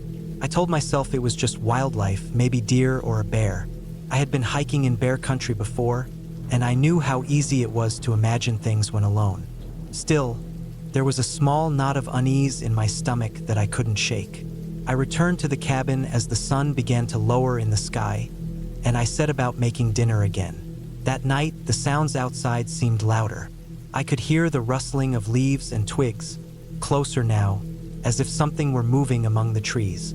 At first, I thought it was a deer or some other animal, but then I noticed a pattern. The noises came in bursts, sometimes stopping, then starting again, always out there in the dark. I lit a fire and sat near it, trying to calm myself. I kept a small hatchet by my side, thinking it might give me some comfort if anything happened. I didn't sleep well. I kept hearing the noises, sharp and deliberate, stopping and starting, moving closer. By the third day, the unease had grown into real fear. I was careful about leaving the cabin, and when I did, I made sure the door was securely latched. During the day, everything seemed normal, but at night, the sounds came back, soft at first, then louder, more insistent. Something was moving around the cabin. I checked the windows, peered outside, but all I could see were trees and shadows.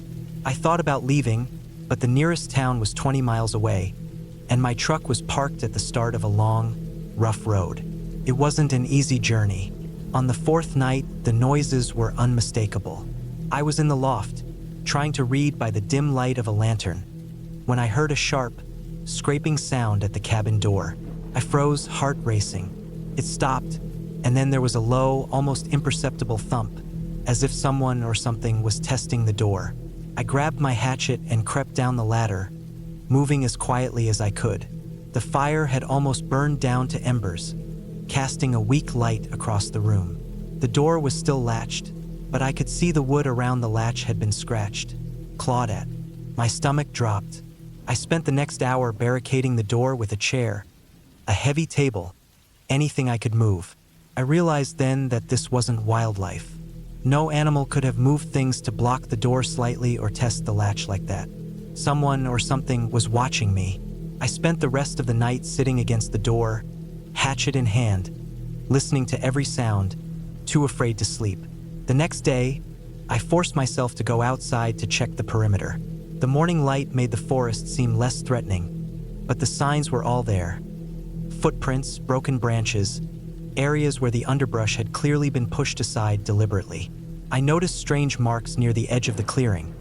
A large tire track, too wide for my truck, leading into the deeper forest and away. I took a mental note of it, though I didn't want to investigate further. By the fifth night, I had become hyper-aware. Every shadow, every sound set my heart racing. I stayed near the fireplace with my hatchet and a hunting knife within reach. Around midnight, the noises began again. Scraping, thumping, moving around the cabin. I grabbed my flashlight and shone it into the darkness outside. For a long time, I saw nothing. Then, a shape moved past the edge of the light. A man, crouched low, watching. He vanished as quickly as he appeared. I slammed the flashlight down, shaking, and realized I couldn't stay there. I spent a sleepless night planning. By morning, I decided I had to leave no matter what. I packed my things quietly, trying not to make a sound. I checked the truck, but when I looked around, the tire tracks I had seen before were gone, replaced by fresh, deep prints leading toward the cabin. My blood ran cold. I climbed into the truck, started it, and drove carefully down the rough road, constantly checking the rearview mirror. The forest seemed to close in around me, the shadows stretching and twisting. It took hours to reach the town of Libby. The closer I got to civilization, the more normal everything seemed, the more I felt relief creeping back. I reported the incident to the local sheriff, explaining what I had seen, what I had heard. They were polite but skeptical. They offered to send a deputy out to check the cabin, and I agreed. A couple of days later, they called me back. There had been signs of trespassers, old fire pits, tire tracks, footprints, but no one was living there. They suggested I had likely disturbed someone who used the cabin for illegal purposes, perhaps poaching or storing stolen goods. I never went back to that cabin. I sold the truck a few months later and avoided the forested areas near Libby entirely. But the memory stayed with me. The feeling of being watched, the scratching at the door, the sound of deliberate movement outside in the night. I realized how vulnerable I had been, how easy it was for someone to invade your space when you are alone and isolated. I never underestimated that fear again, and I never sought solitude in such remote areas. Even years later, whenever I am alone at night, the memory of that cabin comes back.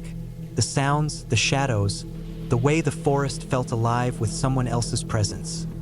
It is burned into my memory. But I survived and I walked away. I didn't get hurt, and nothing permanent happened beyond fear.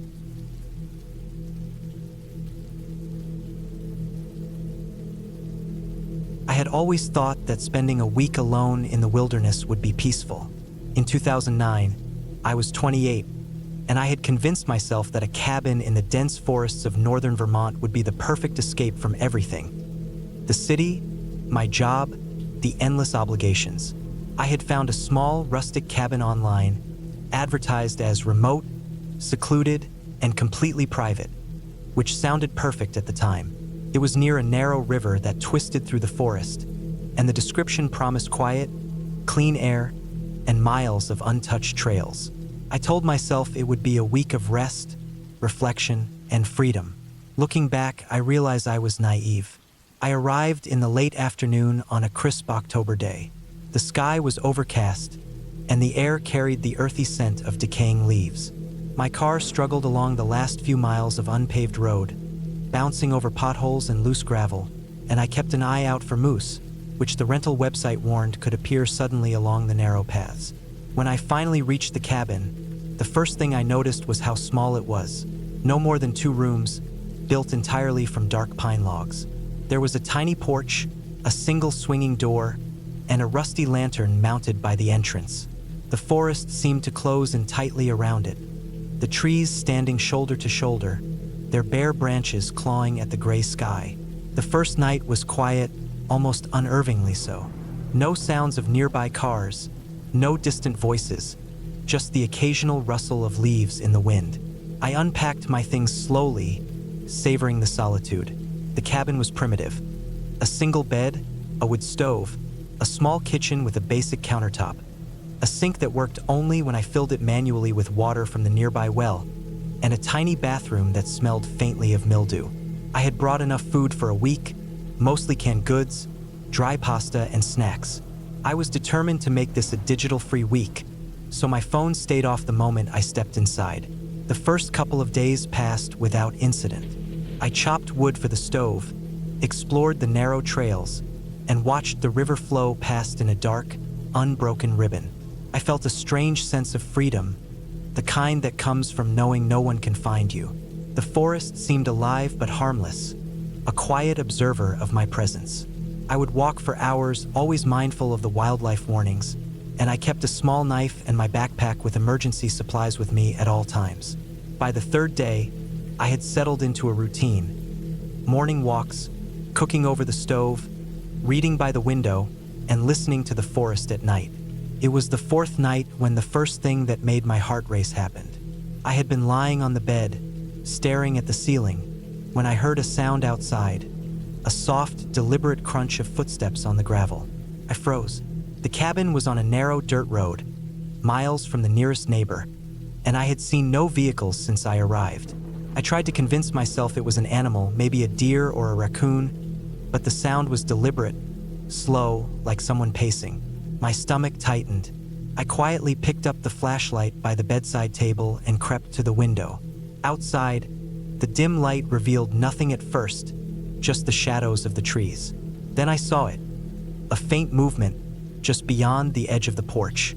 A man, tall, wearing a dark jacket and a hood, crouched slightly, moving almost like a predator waiting for the right moment. I slammed the curtain closed, my hands trembling. I debated leaving immediately, calling the police, but there was no reliable cell signal. My car was several miles back on the road, and I had no way to know if he had seen me. I decided to stay inside, lock the door, and make noise if he tried to enter. I spent hours that night sitting on the bed, flashlight in hand, listening. I heard him walking in circles outside, stopping and starting, sometimes tapping lightly on the side of the cabin as if testing the structure. I didn't sleep. By the time dawn broke, the man was gone, leaving only the deep silence of the forest and a faint indentation in the gravel where he had paused. The following morning, I considered leaving immediately, but something about the cabin, the isolation, and the peace I had felt earlier made me hesitate. I decided to stay but take precautions. I reinforced the door with a heavy chair, blocked the windows with furniture, and set a small tripwire alarm with cans I had packed as a rudimentary defense. That day, I stayed close to the cabin, chopping more wood than I needed and trying to convince myself that the man might not return.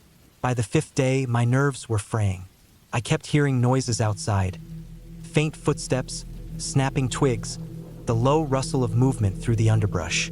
One evening, I stepped out briefly to get water from the well and noticed something etched into the dirt path leading to the cabin. A series of deep, deliberate footprints, larger than mine, leading to the edge of the woods and disappearing. My stomach sank. Whoever had been out there was familiar with the terrain, moving silently, observing. The realization that I was being watched, that someone could approach at any moment, made my skin crawl. I started checking the perimeter constantly, using my flashlight even during the day to peer into the shadowed trees. On the sixth night, it happened again. I had gone to sleep later than usual, exhausted from vigilance. Around midnight, I awoke to a faint scraping sound on the porch, like fingernails running along wood. My first instinct was to hide, but I quickly realized that hiding would not be enough. I grabbed the hunting knife I had packed and slipped quietly into the kitchen, where I could see the door. The sound stopped. I held my breath, straining to hear. Then came a slow, deliberate tapping on the window, a sharp rhythm that made my heart lurch. I shined the flashlight at it, and for a brief moment, I thought I saw the outline of a face, pale and still, staring back at me. Then it was gone, and I was left shaking in the dark, the beam of my flashlight trembling. The rest of the night was a blur of fear and planning. I realized that I could not stay in the cabin, that this person was persistent and unafraid. I had enough supplies to last, but I was trapped with no way to safely leave. I considered waiting until daylight to make a run for the car, but I also knew he could be lying in wait along the path. I needed a strategy, something that gave me a chance to escape without being seen. Morning came, gray and heavy with fog. I packed a small bag, my knife, a flashlight, some food, and a few liters of water. I left everything else in the cabin, hoping the man would not bother with it. I moved quietly, scanning the forest for any movement. The air was damp, the leaves underfoot soft, muffling my steps, but every snap and rustle made my heart jump. I kept to the shadows, avoiding the main trail as much as possible. Hours passed, and I had covered only a mile when I finally saw a faint glimmer of the road ahead. I waited for a few minutes, listening for signs of pursuit, then sprinted the last few hundred meters to my car, heart hammering. I drove away slowly, constantly scanning the rearview mirror. Every shadow, every bend in the road made me tense. When I finally reached a town, the first place with cell signal, I called the local sheriff and reported the incident. They promised to investigate, but I knew the man would likely be long gone by then. I never returned to that cabin. Months later, I read a local news article about a series of break-ins in the northern Vermont forest. Cabins had been targeted over the past year, mostly by a single intruder who never used weapons but terrorized anyone who stayed alone. The reports described him in a way that matched my own memories. Tall, unremarkable in appearance, patient, and deliberate. That man had been watching me, studying the cabin, and could have done much worse if I had not been vigilant. Looking back now, I realized that the fear I felt was not exaggerated. It was real, and it was survival. The cabin, once a place I thought would bring peace, had become a trap, a silent stage for a predator's patience. I learned that isolation, which I had sought for comfort, could be dangerous when someone else with malicious intent was involved. The experience changed me, made me more cautious, more aware, and more appreciative of simple safety. Years later, I returned to northern Vermont, but I never approached that particular cabin. I explored the forests in daylight, surrounded by others, and always carried a phone with signal, a map, and emergency supplies. The memory of that week stayed with me. The sound of footsteps on gravel at night, the shadowy figure at the window, the palpable tension that never left me until I reached the road. But I also remembered my own resourcefulness, my ability to stay calm under pressure, and the clear-headed decisions that allowed me to survive. In the end, I made it out safely, wiser, and more respectful of the quiet dangers that the world can hide in the most peaceful places.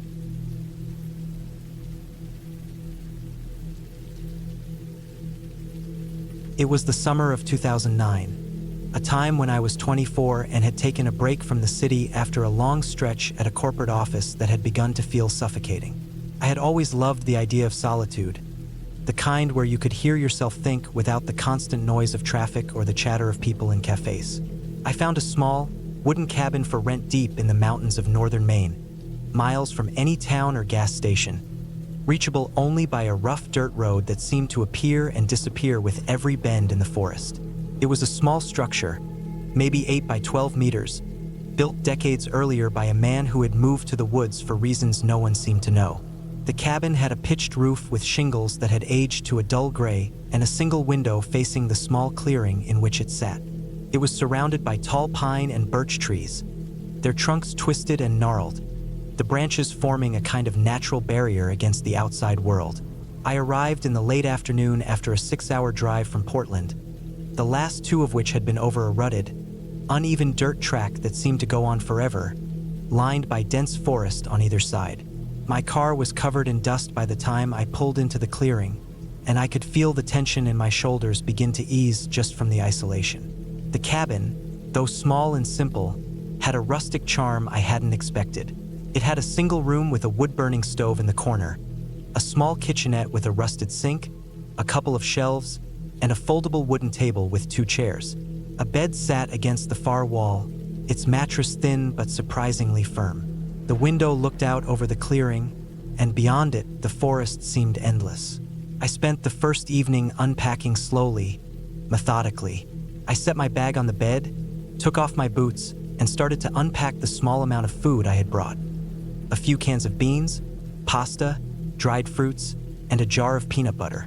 There was a small woodpile stacked neatly outside the cabin, and I went out to fetch some logs to light the stove. The smell of dry pine and earth was heavy in the air. I noticed that the clearing had signs of wildlife. Deer tracks in the soft earth, a few broken branches where something larger had moved through. I felt a small thrill at the thought of being alone here, completely detached from anything human. The first night was quiet, almost oppressively so. Without city noise, every small sound seemed amplified. The creaking of the old wood in the cabin as it settled, the wind rustling through the trees, and somewhere in the distance, a sharp, high-pitched cry I couldn't identify. I had read about wildlife in Maine, but being so close to it, so completely exposed, was different. I tried to sleep, but found myself listening to every sound. When I finally did drift off, it was with a kind of tense awareness, a sense that the isolation that had drawn me here could also turn uncomfortable very quickly. The next morning, I woke early, the sun streaming through the window, illuminating the dust motes floating in the still air. I started the stove, made a small breakfast, and then decided to explore the surrounding forest. I had brought a small backpack with water, a compass, a map of the area, and a basic first aid kit. The forest was dense, and the path I followed soon disappeared beneath layers of moss and fallen branches. I walked slowly, careful not to disturb the natural undergrowth, fascinated by the silence that seemed to press against my ears. Birds called intermittently, but otherwise it was just me, my boots crunching on the pine needles and dry leaves. Around mid-morning, I found a small creek. The water was crystal clear, and I knelt to drink directly from it, marveling at the taste of cold, clean water. As I followed the creek upstream, I realized how alone I truly was. I could see no signs of human presence, not even litter or old paths. The forest seemed untouched, almost ancient, and it was easy to forget that outside these trees, the world continued. I stayed by the creek for an hour, filling my water bottle and marking a small trail back to the cabin. By the time I returned, the sun was higher, warming the cabin, making the wooden walls smell pleasantly of dry pine. For the next few days, I settled into a routine. I would wake with the sun, eat a simple breakfast, and spend hours exploring the surrounding forest. Sometimes I would sit on a fallen log by the creek, simply listening to the water trickle over stones, the distant calls of birds, and the occasional rustle that indicated a deer or other animal moving nearby. The nights were long and silent, broken only by the occasional owl or the wind brushing through the trees.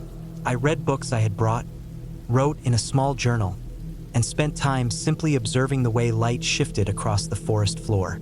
About a week into my stay, I noticed something unusual. While walking back from a short exploration in the late afternoon, I realized I had seen a figure moving between the trees. At first, I thought it was a deer, but then I noticed it was upright and moved differently. I froze, watching as it disappeared behind a thick cluster of pines. My heart rate increased slightly, but I reasoned it was likely a hiker or hunter, although the area was remote, and I had seen no roads or signs of recent human activity. I returned to the cabin with heightened awareness, locking the door more securely than before. That night, sleep was more difficult. Every sound, the creak of a branch, the snap of a twig, made me tense. The following days became progressively more unsettling. On one morning, I noticed footprints in the soft earth near the cabin. They were human, relatively large and fresh. I could see where someone had approached the cabin, circled around it, and then moved back into the trees. I checked my locks and doors carefully and even stacked extra logs against the door as a makeshift barricade. I stayed inside most of the day, watching from the window as the forest swayed gently in the wind. No one appeared, but the feeling of being observed was constant. By the fourth day after discovering the footprints, I decided I needed to be more proactive. I couldn't simply sit and wait, feeling paranoid. I packed a small bag with essentials: water, a flashlight, my phone with limited signal, and a basic hunting knife, and started to explore the immediate area around the cabin systematically. I marked trees with small notches to map out my path. I noticed other signs of someone else's presence. Small campsites with ashes and fire pits, discarded cans hidden under rocks, and more footprints, all suggesting someone had been in this forest recently, possibly watching the cabin. It became clear that the person or people were not simply passing through. The way the footprints meandered, sometimes stopping near the cabin and then disappearing, suggested surveillance. My initial fear began to sharpen into a focused, cold vigilance. I made sure the cabin was secure every night, reinforcing doors and windows with anything I could find. I started carrying the knife with me at all times and kept a log of every footprint and mark I noticed, trying to predict patterns. One evening, around dusk, I was on the porch preparing to light the stove when I saw movement. A figure emerged from the tree line at the edge of the clearing. This time I could see it clearly. It was a man, tall and thin, wearing dark clothing that blended with the shadows. He didn't move directly toward the cabin. Instead, he circled the clearing slowly, methodically, as if inspecting it. I retreated inside quietly, shutting the door and bolting it. My heart was racing, and I realized I was now directly being stalked. The following day, I decided I could no longer remain passive. I hiked to the edge of the property, staying downwind, and discovered a faint trail that seemed to lead deeper into the forest, away from the main road. I knew I needed help. I had signal on my phone in small patches along the trail, and I spent hours calling local authorities, explaining the situation. They informed me that the area was known for occasional trespassers and squatters, but they could only send a ranger team to check the area during the next day. I returned to the cabin with a mixture of relief and anxiety, knowing I was alone for one more night, with the man likely still observing from somewhere in the trees. That night, I slept with one eye open. I had positioned chairs and tables against the door and window as barricades, and my knife was within reach. Every sound, every brush of leaves, made me tense, but I forced myself to stay calm, reminding myself that I was in a defensible position. Hours passed slowly. I watched shadows shift on the walls, listening for any movement outside. It was well past midnight when I finally heard distant voices, the unmistakable sound of boots crunching through leaves, followed by radios crackling. The next morning, a small ranger team arrived. They were thorough, scouring the forest around the cabin for signs of the intruder. They found the man, squatting in an old deer stand several hundred meters away, apparently observing the cabin for days. He was taken into custody without incident. The rangers explained that he had a history of stalking remote cabins, targeting isolated individuals. Relief washed over me. For the first time in nearly 2 weeks, I felt completely safe. The remainder of my stay was quiet. I continued to explore the forest.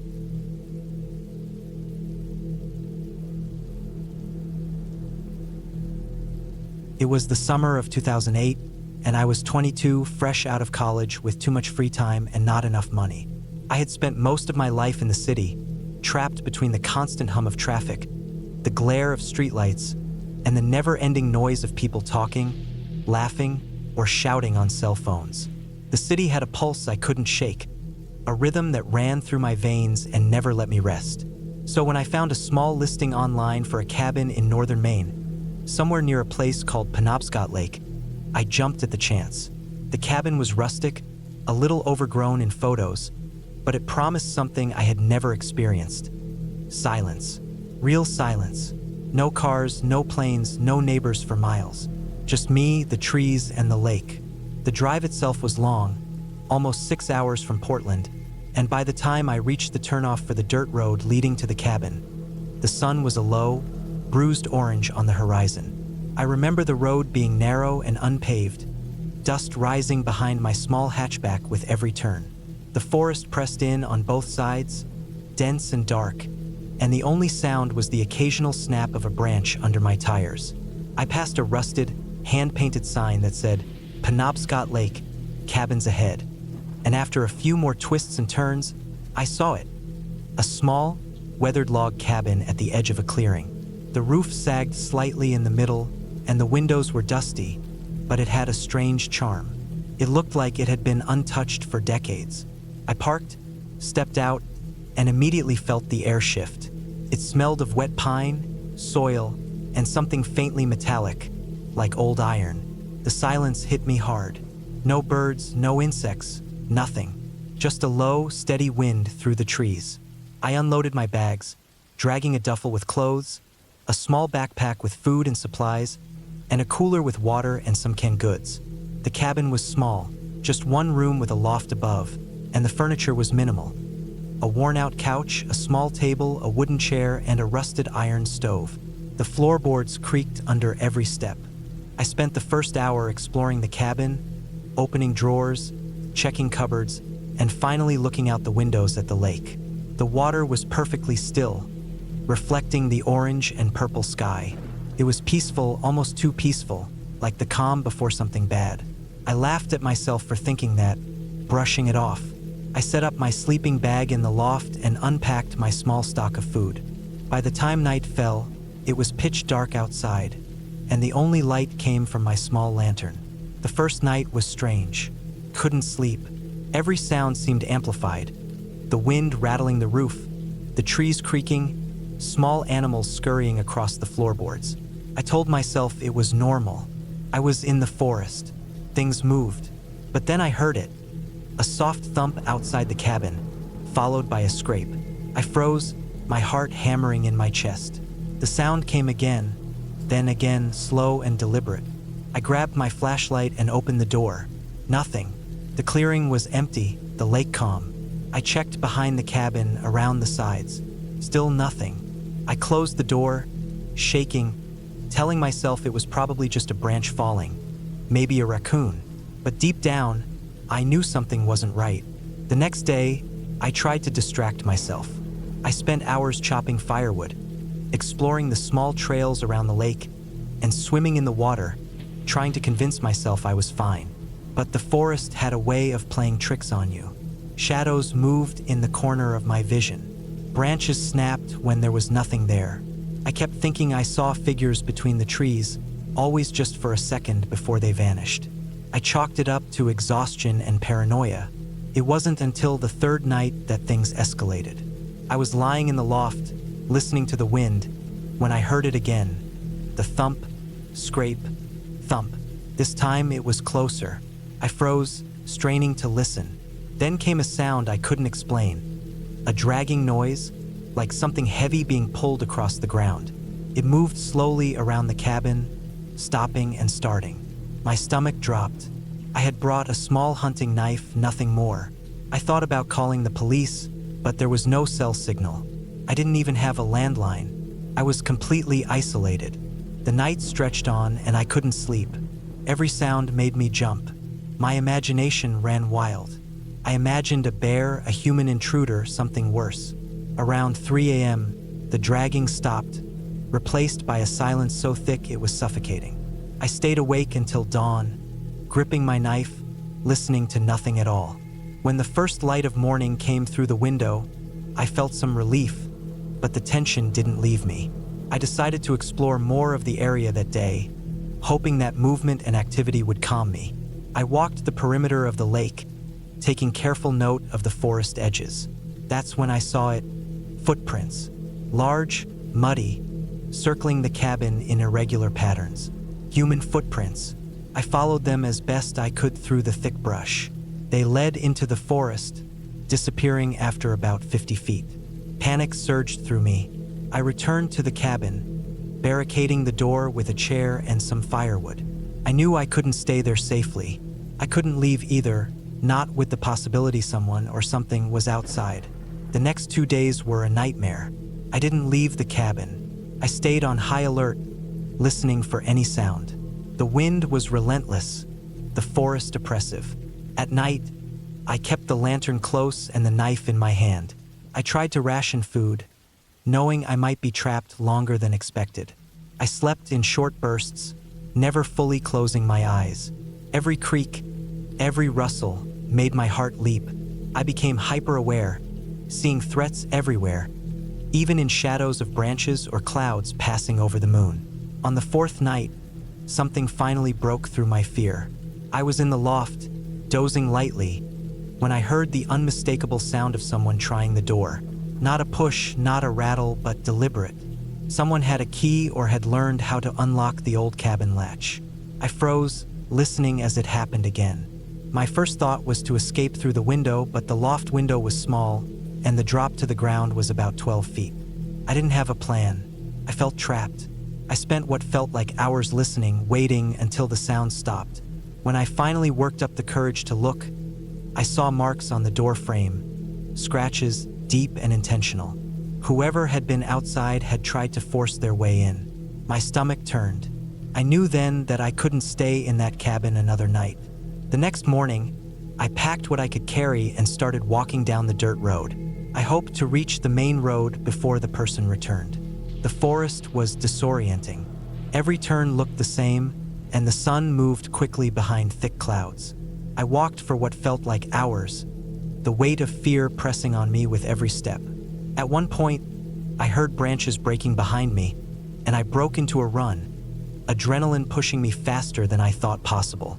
By late afternoon, I stumbled onto a paved road. A logging truck passed by, and I waved it down desperately. The driver stopped, an older man with a kind face. I explained quickly and in fragments what had happened. He listened, nodded, and offered to drive me to the nearest town. Relief washed over me like a wave I hadn't known I was holding back. By the time I reached the police station in Bangor, Maine, I was exhausted, shaking, and dehydrated. The officers listened, took a report, and promised to check the area. They assured me I was safe now, that the area around Penobscot Lake was sparsely populated, and anyone attempting to break into a cabin would have been noticed quickly. I was given a ride to a motel and a hot meal. For the first time in days, I slept a full night, unafraid of the darkness or the silence. I never returned to that cabin. The rental company eventually refunded me partially, but I didn't care about money. What mattered was that I survived. The experience stayed with me for years, changing how I viewed solitude, safety, and trust. I learned that the forest, while beautiful and silent, could hide dangers that were very real, human, and frightening. And I learned to respect that fear, to acknowledge it, and to never underestimate it again. Even now, whenever I see a cabin for rent in the woods, I pause. I remember the long nights, the dragging sounds, the footprints in the mud, and the feeling of being completely alone with someone watching me. I learned that silence is not always peaceful, and that isolation, no matter how picturesque, can be deadly when someone else decides you are not welcome.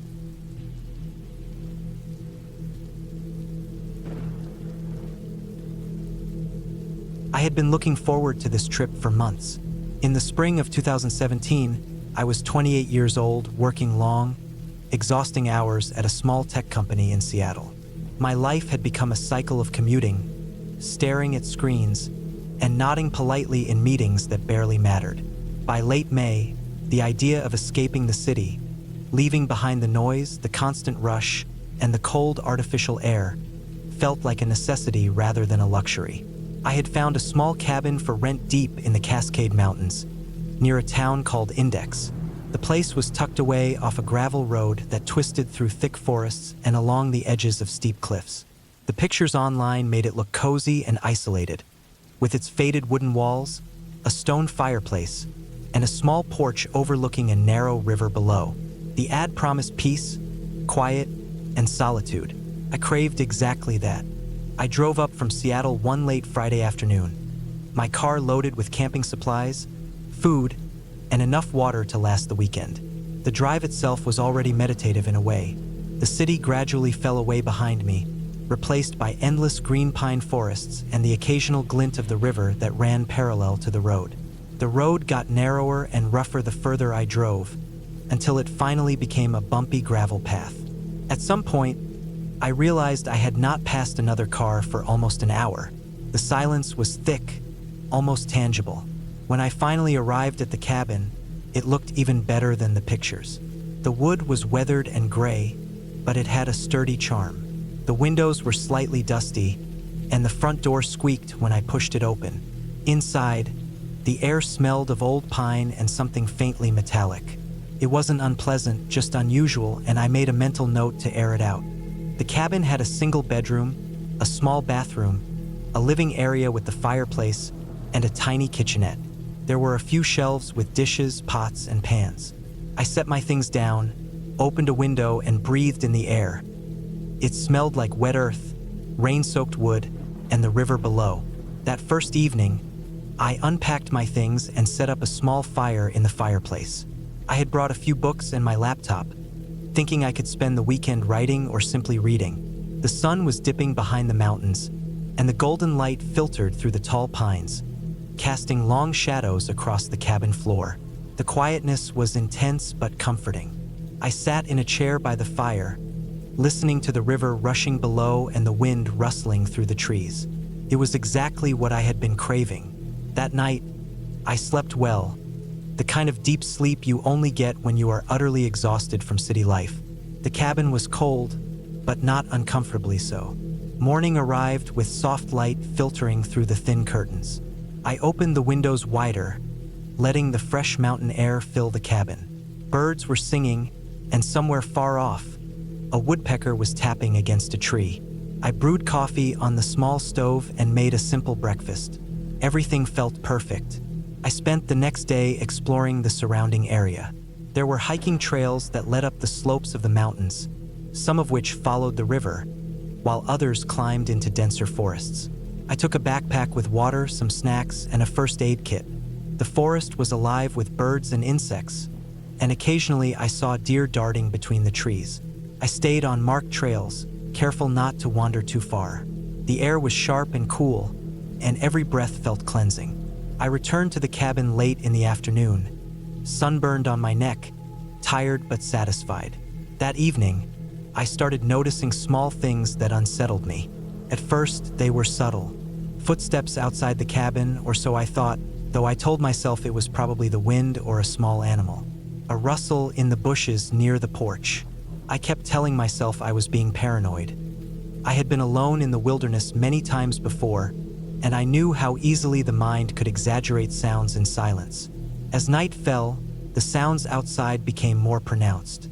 There was a snapping sound, like a branch breaking under weight, coming from the forest behind the cabin. I grabbed a flashlight and shone it toward the trees.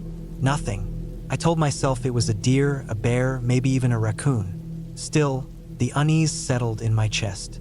I could feel it growing with each gust of wind that rattled the windows. The next morning, I decided to hike along a trail that followed the river upstream. It was steeper and more overgrown than the path I had taken the previous day. I moved carefully, stepping over rocks and roots, occasionally stopping to catch my breath and admire the view. At one point, I came across an old logging trail that was overgrown with ferns and moss. Something about it drew me in an instinctive curiosity. I followed it for a while, and then I heard it. A low, human-like groan, carried faintly on the wind. I froze. My heart began to race. I called out softly, thinking maybe it was another hiker. No answer. I scanned the trees around me, but saw nothing. The sound came again, closer this time. I realized I had stepped into a remote area, possibly far from any maintained trails. Panic began to prick at the edges of my mind. I turned to retrace my steps, but the trail seemed to have shifted. Branches that had been easy to navigate were now tangled, and the path ahead was obscured by fallen trees. My pace quickened. By the time I reached a more open area along the river, I was sweating, heart pounding, and trembling. The sun was beginning to dip behind the peaks, casting long shadows that made the forest feel darker than it really was. I knew I needed to get back to the cabin before nightfall. I kept moving, following the sound of the river, which I hoped would lead me back to the familiar trail. When I returned to the cabin, the feeling of safety was overwhelming. I bolted the door and sat down, hands shaking, trying to calm my racing heart. I realized then that being alone in such a remote place came with risks I hadn't fully considered. A sudden gust of wind rattled the windows, and I flinched, aware that the forest around me was filled with creatures much larger than myself, and perhaps humans I could not see. The next day, I tried to rationalize the previous evening. I explored closer to the cabin, sticking to the area I knew well. I began keeping a large kitchen knife with me at all times. The noises continued, though they seemed less threatening when I remained close to the cabin. Occasionally, I saw signs that someone else had been near the area. Footprints that didn't match any animal I knew, a discarded can, the remnants of a fire pit that I hadn't noticed before. My unease grew. By the second night, I realized I was not alone. I had heard it. A low, deliberate snapping of twigs, not random, always following me or circling the cabin. Shadows moved just at the edge of my vision, and I could feel eyes on me. I did not sleep that night, instead sitting by the fireplace with the knife across my lap, listening to the wind, the river, and the soft but persistent movement outside. The forest, once serene, now felt like a trap. The following morning, I made a plan. I would hike out by the main trail and return to civilization. I packed quickly, carrying only essentials, and left the cabin, keeping my senses on high alert. The trail was longer than I remembered, and my exhaustion slowed me. About an hour into the hike, I heard a voice, faint, though distinctly human, calling my name. I froze. My name was not commonly known, but I had told no one I was coming here. Fear surged through me as I ran, branches tearing at my clothes, roots threatening to trip me. The voice followed, distant but persistent. After what felt like hours, but was probably only 30 minutes, I emerged onto a small dirt road. Relief flooded me when I saw a truck parked at a bend in the road. I waved frantically, and the driver pulled over. It was a local, a man who was familiar with the trails. He listened to my story, skeptical at first, then more attentive when I showed him the state I was in. He offered to drive me back to the nearest town. On the ride, he warned me about recent reports of trespassers in the forest, some of whom had been aggressive toward hikers. He explained that the area I had wandered into was known for transient campers and people hiding from the law. Once back in town, I called the rental agency to explain why I could not stay. They were concerned but understanding. I realized then how vulnerable I had been, how my desire for solitude had put me in danger. It was a terrifying realization, but also one that brought clarity. I had survived because I had remained aware, because I had kept moving, and because I had recognized the signals of real human threat rather than imagining ghosts or fairy tales. In the following weeks, I processed the experience. I learned to respect solitude in wilderness, but also to respect the presence of other people, some of whom might not have the same boundaries or intentions. I returned home with a new understanding of the fragility of safety in isolated places and a deeper appreciation for preparation, caution, and instinct. The cabin had been beautiful and the forest peaceful, but that brief encounter with danger.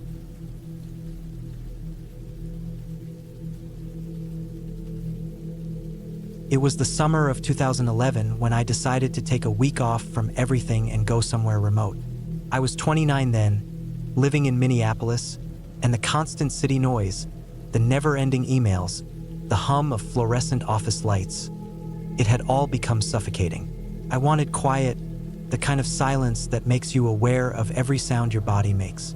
I had found a small cabin online, run by a man in northern Minnesota near the Boundary Waters, a little place called Elkwood Cabin. It wasn't fancy, just a wooden shack nestled near a cluster of pines by a small lake, but the pictures made it look peaceful. Solitude, I thought, that's what I needed. I drove north from the city, alone, my old Toyota packed with supplies. Food for a week, a few books, a first aid kit, a small gas stove, water, and my backpack. The closer I got, the narrower and more uneven the road became. By the last 10 miles, I was on a dirt track, covered in potholes and loose stones, with thick trees pressing on both sides. The GPS signal was weak, which I thought was part of the charm. Finally, as the sun was lowering and the light became gold and slanted, I saw it. A simple wooden cabin, dark brown, with a tin roof and a small porch. Smoke rose from the chimney, thin and lazy, which meant someone had been there recently. I parked and took a long breath of the pine-scented air. The lake was only a few dozen feet away, its surface smooth except for small ripples from the wind. There was a dock, old and creaky, and a small rowboat tied loosely to a post. I walked around the cabin, checking the locks and the windows. Everything seemed functional. I opened the door and stepped inside. The interior was rustic but tidy. A small kitchen area with a counter, a wood stove, a simple table, a couple of chairs, and a lofted sleeping area. The floorboards creaked under my weight. There was no electricity, which was exactly what I wanted. Candles were scattered around, some partially used, and I found a small box with matches. I unpacked my things slowly, laying them out on the table, the quiet around me heavy but comfortable. Night came fast. The sky darkened and the lake turned to black glass. I lit a candle and started boiling water on the stove for dinner. The cabin was quiet except for the occasional sound of wind rustling through the pines or a bird calling in the distance. It was peaceful, but that kind of peace always carries a small edge when you're alone in the woods. I ate quietly, washed my dishes in the sink, and went up to the loft with my sleeping bag. I read for a while by candlelight and eventually fell asleep. I woke in the middle of the night, not to a sound, but to a feeling. Something was off. My heart started pounding as I listened. There it was, a faint noise, a dragging sound outside, slow, deliberate. I froze. The cabin was dark, and I could barely make out the shadowy shapes of the trees beyond the windows. I told myself it could be an animal, a deer maybe, or a raccoon, but the noise seemed too rhythmic, too intentional. I stayed in the loft, holding a flashlight, trying not to breathe too loud. The sound grew louder, then stopped suddenly. I waited. Nothing. I must have imagined it, I told myself. I was alone, surrounded by miles of forest. There was no one around for hours, no one could possibly be here. But the feeling of being watched didn't go away. Morning brought some relief. The sun broke through the pines, and the forest felt less threatening in daylight. I stepped outside to check the perimeter. Nothing seemed disturbed. The rowboat was still tied to the dock. No footprints in the dirt, no signs of entry. I told myself I was being paranoid. Cabin alone, no people, no ghosts. I needed to relax. I spent the day hiking around the lake, noting paths, the rise of the hills, and where the animal tracks were. There were deer, squirrels, raccoons, but nothing that should have sounded like dragging steps on my porch. By evening, I returned to the cabin, tired, and made a fire in the stove. I tried to push the unease out of my mind, but the night was always the worst. On the second night, the sound came back. This time, I could hear it more clearly. Something or someone was walking around the cabin, slow, deliberate steps. My stomach sank. I didn't scream. I didn't run. I just held my breath in the loft, flashlight clutched, listening. The dragging sound grew closer, then stopped again, right below the window. I could hear breathing, or maybe it was just the wind. The porch boards creaked. I wasn't imagining it. I knew I needed to stay calm. The cabin had locks, and I had a small axe nearby. I went down quietly, trying to make as little noise as possible, checking the doors and windows. Nothing. Every lock was secure, and the windows were intact. The sound stopped once I turned my back. I sat in the dark, feeling my heart race. Over the next 2 days, I kept my routine, but with added caution. I checked the surroundings constantly. I started keeping the axe by the door and some heavy rocks near the windows. I didn't sleep well. Every sound, every rustle, every branch snapping under the wind made me tense. Then, on the fourth night, it happened again, but different this time. I woke to voices, distant, muffled, and low. I froze. I was alone in this remote forest. There should be no one here. I grabbed the flashlight and the axe, creeping to the main floor. I saw nothing outside, just the shadows of the trees moving with the wind. The voices grew faint and then stopped. But that night, I realized it wasn't an animal. Someone had been following me. The next morning, I left the cabin, carefully checking the roads for tracks. The dirt road was soft in places, and I noticed tire marks from a small truck, partially obscured by the morning wind. I remembered the thin smoke I had seen the first day. It wasn't from anyone leaving. Someone had been there before me. That morning, I decided to leave immediately, abandoning the idea of solitude for safety. I drove cautiously back down the narrow road, keeping my eyes on the woods. Around noon, I finally reached a larger highway. I stopped at a gas station, trembling, heart still racing, hands shaking. I bought a sandwich, a soda, and called a friend to tell them I was okay. It was embarrassing to admit how scared I had been, but I couldn't ignore the truth. I had narrowly avoided someone who could have harmed me. A week later, I returned to check the cabin, this time with the police. They took notes, looked around the area. The cabin was empty, but the dirt around it told a story. Faint footprints, tire marks leading into the woods. Someone had used the cabin as a hideout. They hadn't been there the day I arrived, but they had been there very recently. They were likely watching, waiting, and I had walked right into it. From that day on, I never went back to Elkwood Cabin. I tell the story not as a ghost story, not as a fairy tale, but as a warning. Solitude in the woods can be dangerous. It can be beautiful, but it can also bring the worst kind of fear. Not the kind that comes from stories, but from real human threats. The weeks after that, I slept lightly, always checking the locks, always aware. But I was alive. I survived, and I learned something crucial. Fear is not just imagination. Sometimes, it's the clearest sign of danger.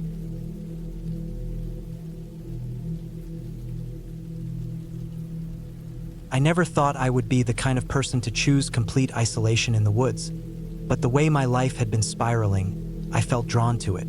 It was the fall of 2010, and I was 29, living in a small city in northern Vermont. The city itself was quiet, predictable, and suffocating in its repetitiveness, and I had spent years feeling like I was trapped in the same pattern. Work, home, sleep, repeat. I needed space. Space to breathe, space to think, space to escape the constant noise of my own mind. That's why I rented a cabin for 2 weeks in the Green Mountains, far enough from roads and people to feel entirely detached, but not so far that I couldn't get help if I needed it. The cabin was owned by a man named Tom, who had inherited it from his father. He insisted that it had all the basics: running water from a nearby stream, a wood stove, a small solar panel for electricity, and plenty of food supplies stored in a locked pantry. When I drove the last mile down the gravel road, my old Toyota groaned under the weight of my duffel bags and camping gear. The trees pressed in on either side, tall maples and oaks stretching upward, their leaves already starting to turn yellow and crimson with the season. A thin layer of mist clung to the forest floor, and the smell of damp earth and decaying leaves filled the air. I parked in the small clearing in front of the cabin and stepped out. The air was colder than I expected. I carried my bags inside and set them down with a heavy thud on the wooden floor. The cabin smelled faintly of pine and something older, something like dust that had been sitting for years. The walls were simple, unadorned, with rough wooden paneling. The main room had a table and 2 chairs, a small wood stove in the corner, and a bed tucked against the far wall. There was a tiny kitchenette with a gas stove, a small fridge, and a sink with running water. Outside, the forest pressed against the windows. For the first time in months, I felt completely alone. The first few days passed slowly. I spent my mornings collecting firewood, walking along the small trail that led down to the stream, and sitting by the cabin reading old journals I had brought with me. The evenings were long and quiet, the only sounds being the occasional rustle of leaves or the distant cry of a bird. The isolation was peaceful at first, almost meditative, and I found myself reflecting on choices I had made, relationships I had let falter, and the kind of person I wanted to be. On the 3rd night, the wind picked up. It rattled the windows and whistled through the cracks in the cabin walls. I had always liked storms in theory, the way they seemed to shake the world awake. But that night, something about the wind unsettled me. I kept imagining branches scraping against the windows, and every shadow cast by the firelight seemed sharper, more sinister. I tried to tell myself I was imagining things. The 4th day, while walking down a narrow trail toward the stream, I realized I had wandered farther than I thought. The forest grew denser, and the ground became uneven, covered with roots and fallen leaves. I had been following what I thought was a faint path, but it eventually disappeared. I considered turning back, but my curiosity got the better of me. I kept walking. That was when I noticed it. Tracks in the mud, fresh and irregular. They were not deer tracks, they were too large, too heavy, with deep impressions that suggested a human was walking barefoot or in very soft shoes. I stopped immediately, my heart starting to race. I had been alone for days, and the sudden awareness that I might not be completely alone hit me harder than I expected. I studied the tracks. They seemed to head toward the cabin, which meant whoever had made them was nearby. I retraced my steps as quickly as possible, returning to the relative safety of the clearing where the cabin stood. My mind tried to rationalize. Maybe a hiker had passed by, or maybe a neighbor's kid had wandered into the woods. But the tracks were too deep and deliberate to belong to someone just passing through. That night, I couldn't sleep. I sat by the stove, staring into the flames, listening to the wind. Every crack of a branch against the cabin, every distant sound of movement in the forest, set my nerves on edge. I double-checked the locks on the door and the windows, something I had done once or twice before without thought, but this time it felt urgent. I even dragged a small axe from the corner of the room to sit next to me. The next morning, the tracks were still outside the cabin, circling the clearing as if whoever had made them had been watching me all night. Panic rose in my chest. I considered leaving immediately, but the only vehicle I had was my car, and the gravel road was more than a mile away, twisting through the trees. I was alone, with no phone signal, no help close by. I had prepared for solitude, not for the idea of someone deliberately approaching me in this isolated place. For the following days, I became hyper-aware of every sound, every movement. I barricaded the cabin as best I could, stacking firewood against the door, placing chairs in front of windows. I slept in short bursts, waking at every creak or rustle. The forest, which had seemed so serene at first, had become a menacing presence, each shadow a potential threat. I rationed my food and water carefully, moving only when necessary, always keeping the axe close. On the fifth night, I heard it, a soft, deliberate tapping on the window. My heart froze. I stayed completely still, listening. The tapping repeated, slow and methodical, coming from the side of the cabin near the kitchen. My mind raced, thinking of every possible explanation, none of them reassuring. I waited, holding my breath, and the tapping stopped. Hours passed. I dared not move. I slept very little that night, sitting upright by the stove, gripping the axe. The sixth day, I realized that I had to act.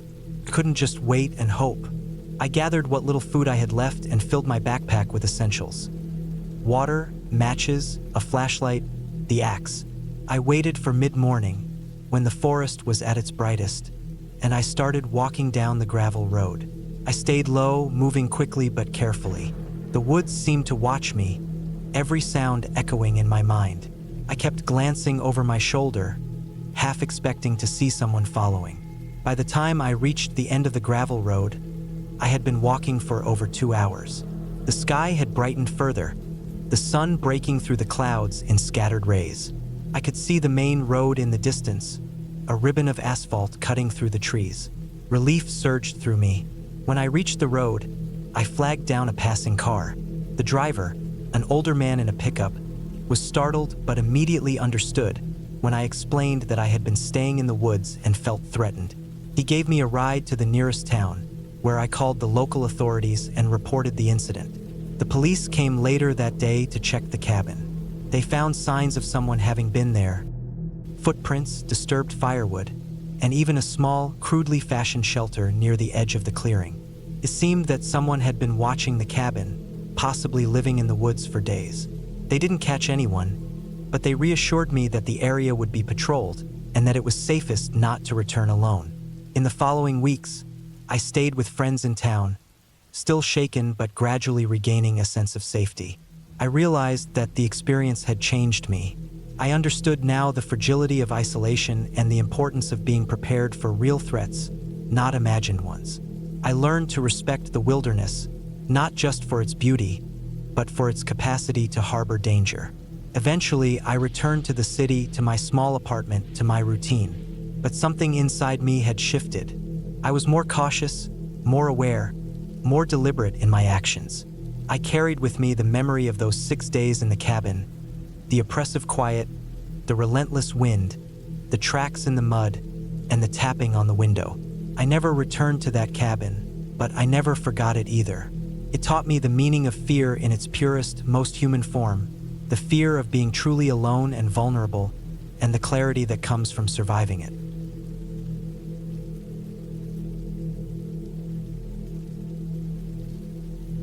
It was the summer of 1998, and I had just turned 27. I remember driving north through the winding roads of northern Minnesota, the kind that seemed to have no end, with dense forests pressing on both sides. The highway was cracked and narrow, patched repeatedly with gray asphalt that never quite matched the original black, and the sun was dropping low, giving everything a dull, yellowish tint. I was alone, a fact I had chosen deliberately.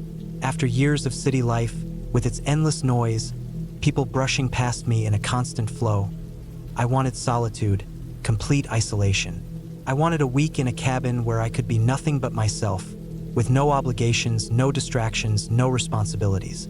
I had rented a small cabin near a remote lake called Mirror Lake, whose name had appealed to me because it sounded peaceful, reflective, like a place where I could lose myself in thought without interruption. The cabin wasn't far from the highway, but the road leading up to it was little more than a gravel path, hidden behind tall pines. My car rattled with each loose stone, and I could feel the tires slipping slightly on the uneven surface. I noticed that the forest seemed unusually dense here, almost claustrophobic. The trees were tall, straight, and thick with needles, and their shadows stretched long and dark across the path. There was no other vehicle in sight, no signs of life, except for the occasional chirp of a bird or the rustling of a small animal in the underbrush. When I finally reached the cabin, I had to stop and just look at it for a moment. It was a small, one-story building made of dark wood, almost blending into the forest around it. The windows were dusty but intact, and a thin wisp of smoke rose lazily from the chimney, indicating that someone had been here recently, or that the previous tenant had left something burning. I felt a slight thrill of apprehension, a faint awareness that I was stepping into a place apart from the world I knew. The cabin had a rustic charm, with a porch that overlooked the lake. The water was perfectly still, reflecting the sky in a mirror-like surface. I remembered the sign on the rental advertisement: complete solitude, bring your own supplies, no cell service, no electricity except for solar lights, truly off the grid. I had read that part and nodded with satisfaction. This was exactly what I wanted. Inside, the cabin was sparsely furnished. There was a small kitchenette, a wood-burning stove, a single bed, a table with 2 chairs, and a few shelves lined with books and old board games. The floorboards creaked under my weight as I walked across the room. I unpacked my bag slowly, deliberately, placing my few personal items on the small table. A lantern hung near the corner, and I tested it to make sure it worked. I found some firewood stacked neatly in the corner and decided to build a small fire to get the place warm before nightfall. The air inside smelled faintly of pine, dust, and would smoke from past fires. It was comforting in a primitive, raw way. After the fire was burning steadily and the cabin had begun to feel like mine, I stepped outside onto the porch. The lake glistened under the late afternoon sun. I noticed that the water was remarkably clear, and I could see small fish darting near the surface. The wind was calm, and the only sound was the occasional splash of a fish or the creak of the trees as they swayed gently. I lingered there, breathing in the scent of the forest, feeling a rare kind of calm wash over me. The first night came quickly. I ate a simple meal I had brought: canned beans, bread, and some cheese, then read a book by the lantern light until I felt my eyelids grow heavy. As I lay in bed, I could hear the soft hum of insects outside and the occasional snap of a twig as an animal moved through the forest. It was soothing at first, but somewhere around midnight, I noticed a sound that didn't fit with the rhythm of nature. It was a faint, deliberate crunching sound, like someone or something was walking slowly through the gravel path leading to the cabin. I froze, straining my ears. The sound stopped after a moment, then started again, closer this time. My heart began to race. I told myself it was probably an animal, maybe a deer or a raccoon, but there was something about the deliberate pace, the weight of the steps that made my stomach twist with unease. I tried to shake it off, telling myself I was being paranoid, that I had wanted isolation and was now interpreting every natural sound as a threat. I kept the fire burning, double-checked the doors and windows, and tried to sleep. But the sounds stayed in my mind, echoing over and over, keeping me in a restless, semi-conscious state through the night. The next morning, I found something unusual. Near the edge of the forest, about 50 feet from the cabin, there were footprints. Human footprints. They were large, heavy, and deep in the soft earth, leading from the forest to the cabin and then back again. I studied them closely. Whoever had made them had not come in a straight line but had moved slowly, almost as if studying the cabin, circling it before heading back into the woods. My stomach sank. I knew I wasn't imagining it. Someone had been here while I slept. I decided to stay calm and not panic. After all, there was no immediate danger, just the realization that I was not alone in the forest. I spent the day exploring the surroundings, making mental notes of possible escape routes, nearby landmarks, and the layout of the land. The lake was still, the forest deep and dense, and there were no signs of other cabins or people for miles. I kept my instincts sharp, checking the perimeter of the cabin repeatedly and keeping my firewood stacked near the doorway in case I needed to make noise or create a small barrier. As evening approached, I felt a creeping tension. I had planned to stay for a week, but now the thought of spending another night alone in a cabin where someone had obviously been lurking nearby filled me with unease. I lit the fire early and kept it burning bright. I moved furniture subtly, placing the table in front of the main door as a physical obstacle. I even dug through the small box of tools left in the cabin and kept a heavy hammer within reach. Around 10 p.m., I heard it again. Slow, deliberate steps crunching on the gravel. I could hear them stop near the edge of the porch. My stomach churned and adrenaline surged. I gripped the hammer tightly and peeked through the window. There was no one there, at least not immediately visible. The moonlight made the trees cast long shadows, and I could see the faint outline of movement in the distance. It was impossible to tell if it was a person or an animal. I stayed completely still, holding my breath, hoping that whoever or whatever it was would leave. After what felt like hours, the sounds retreated. I stayed awake the rest of the night, listening, waiting, imagining, until dawn finally broke. The morning revealed more signs. Someone had been around the cabin again. Small branches were broken near the path, and there were fresh footprints around the porch.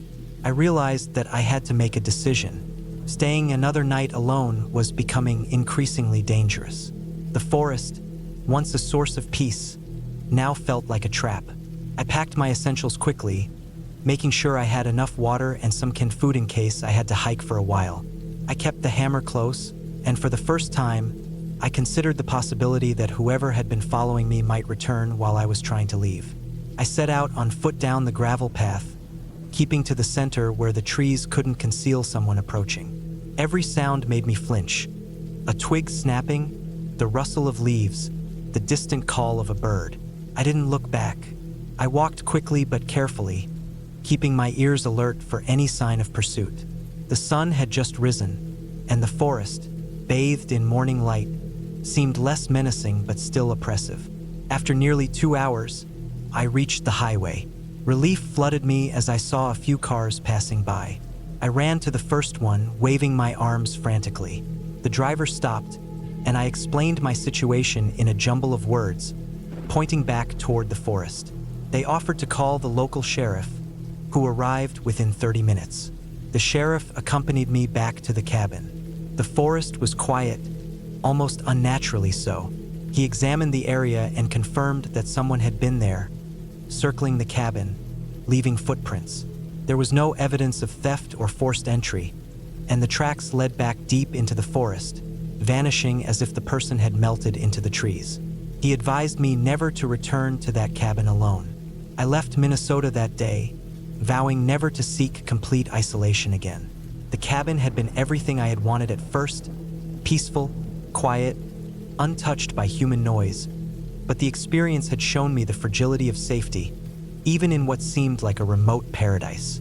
I never saw who had been there, and I have no idea whether it was a lone hiker, someone with ill intent, or just a curious local.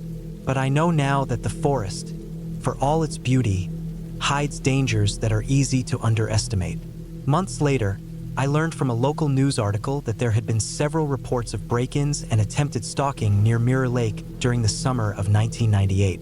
No arrests were ever made. The realization that I had narrowly avoided.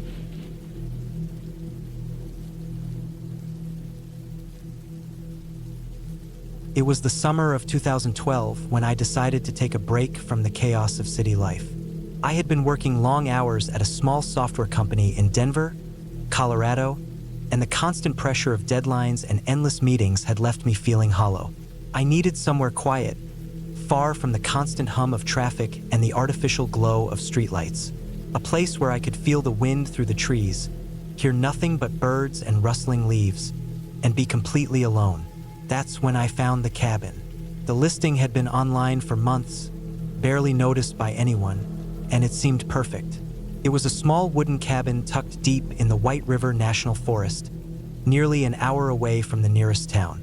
The photos were simple, one of the exterior showing weathered wood panels, moss creeping along the roof, and smoke curling lazily from a small chimney. Another of the interior, showing a narrow living area with a stone fireplace, a tiny kitchen, and a single loft for sleeping. The price was low.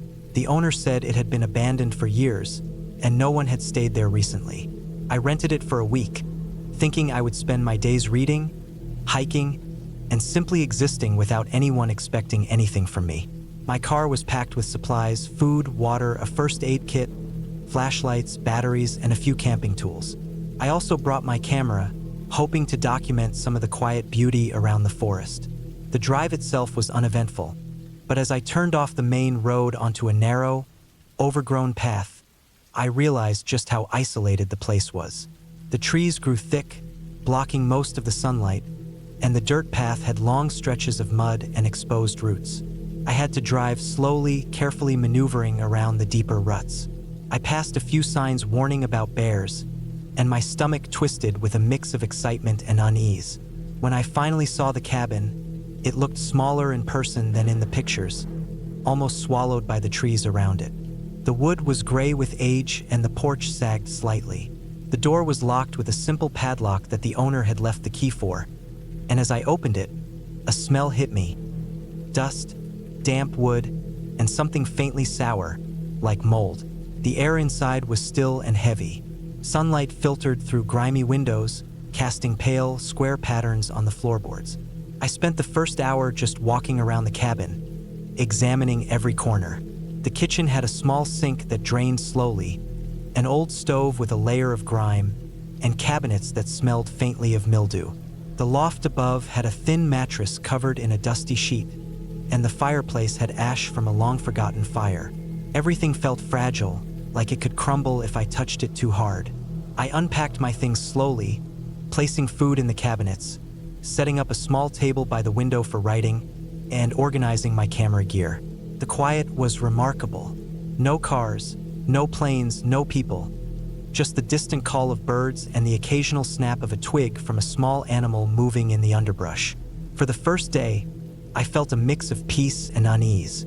The isolation was beautiful, but I could already feel the weight of being completely alone pressing down on me.